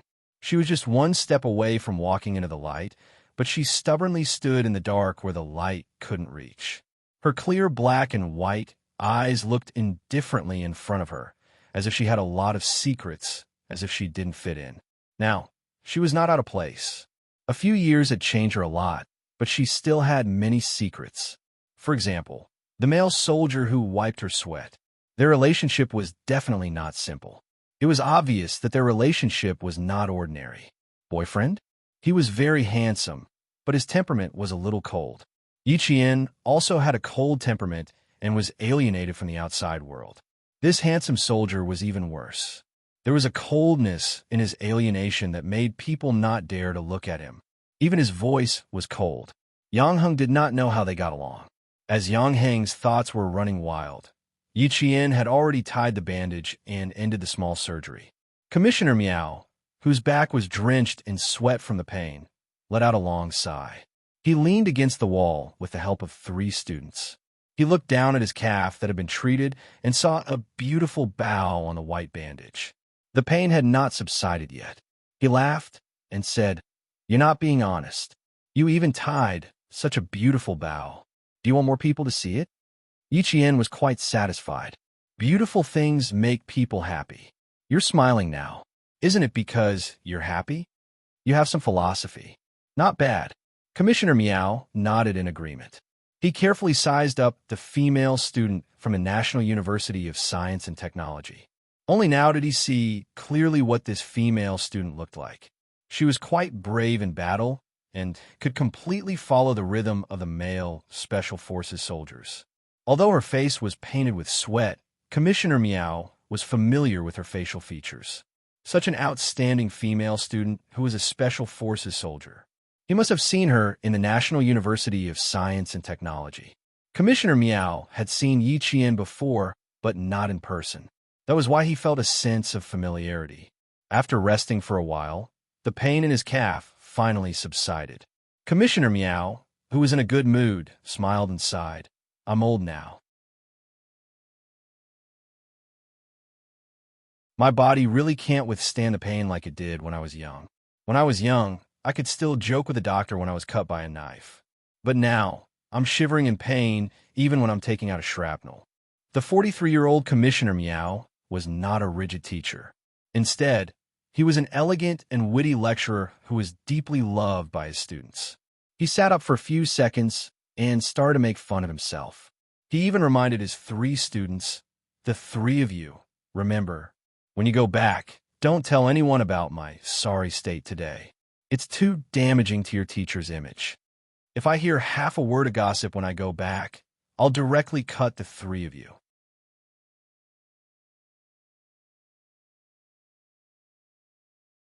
Chapter 4276. After that, Commissioner Miao looked at Yi Qian, and the smile in his eyes deepened. "You too. Even though you're not my disciple, I know who you are."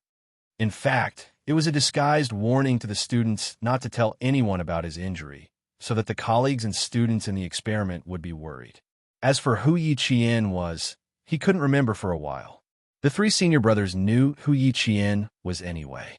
Hearing this, they couldn't help but lower their heads and laugh. Yang Heng also lowered his head and laughed. The professors of the National University of Science and Technology were not inflexible, and the other professor was the same. He was very humorous. Yi Qian, who was packing the hygiene bag, laughed. There was a light in his eyes, and there seemed to be a crystal-like light flowing in his eyes. "I will definitely keep my mouth shut. I will never reveal that you said something very rude when you were in the most pain today." "Student, why does it sound like you're threatening me?" "It's the first time I've been threatened by a student. It feels quite strange." Although Commissioner Miao's face had not recovered from the pain, he was in good spirits. He was full of humor, which made the 3 disciples beside him sigh in relief. Smiling, Commissioner Miao looked at the young soldier, who spoke little but was the backbone of the entire team. Captain, thank you for your hard work. I'm fine now. Can we set off? Li Jinyan packed Yi Qian's hygiene bag. Hearing this, he raised his eyes and said politely, You're welcome. There's something I want to confirm with you. Please speak. When it came to business, the smile on Commissioner Miao's face had disappeared, and his expression instantly became serious. Li Jinyan told him about the batch of special materials that were waiting for them to transport out.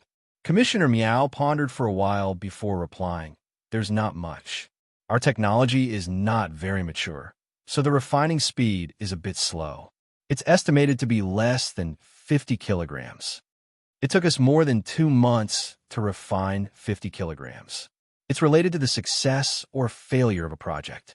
We must bring these 50 kilograms of materials back to the country. Just how special were the materials? Commissioner Miao knew, and so did the 3 senior brothers. So far, only 3 countries needed this material. This material was mainly used for ground-based charged particle beam weapons and space-based neutral particle beam weapons. The former was responsible for protecting strategic missile bases and other important targets, while the latter was set up on top of the space aircraft to intercept missiles in the air. These were all secret research that could not be told to outsiders. The materials used were all summarized as special materials. Only the researchers who joined the laboratory knew about it. Yi Qian could tell how important this thing was. It was so important, he was afraid that they couldn't just leave it in the car. What if they got caught in a crossfire and had to abandon the car? How could such a precious and special material not be discarded together with the carriage? Pursing her lips, she exchanged glances with Li Jinyan and asked softly, Can I carry it with me? Will there be radiation? She was also someone who had stayed in the laboratory before. She knew that many special materials had radiation, especially those that were extremely rare and only possessed by a few countries. Yes, but we have it specially processed, and then you can carry it with you. At that time, we took precautions against the security here and made preparations in advance. Commissioner Miao said solemnly, We must bring it back to the country. According to our plan, this batch of special materials will be immediately sent back to the country by a special plane. It's not safe to leave it in the camp now. We will bring it with us. The materials will be there with us. Li Jinyan calmly replied. Although his cold voice was light, every word was as heavy as 1,000 pounds. You're tuning into the Warrior Lore YouTube channel. Don't forget to subscribe and join us on this journey to catch the most captivating stories.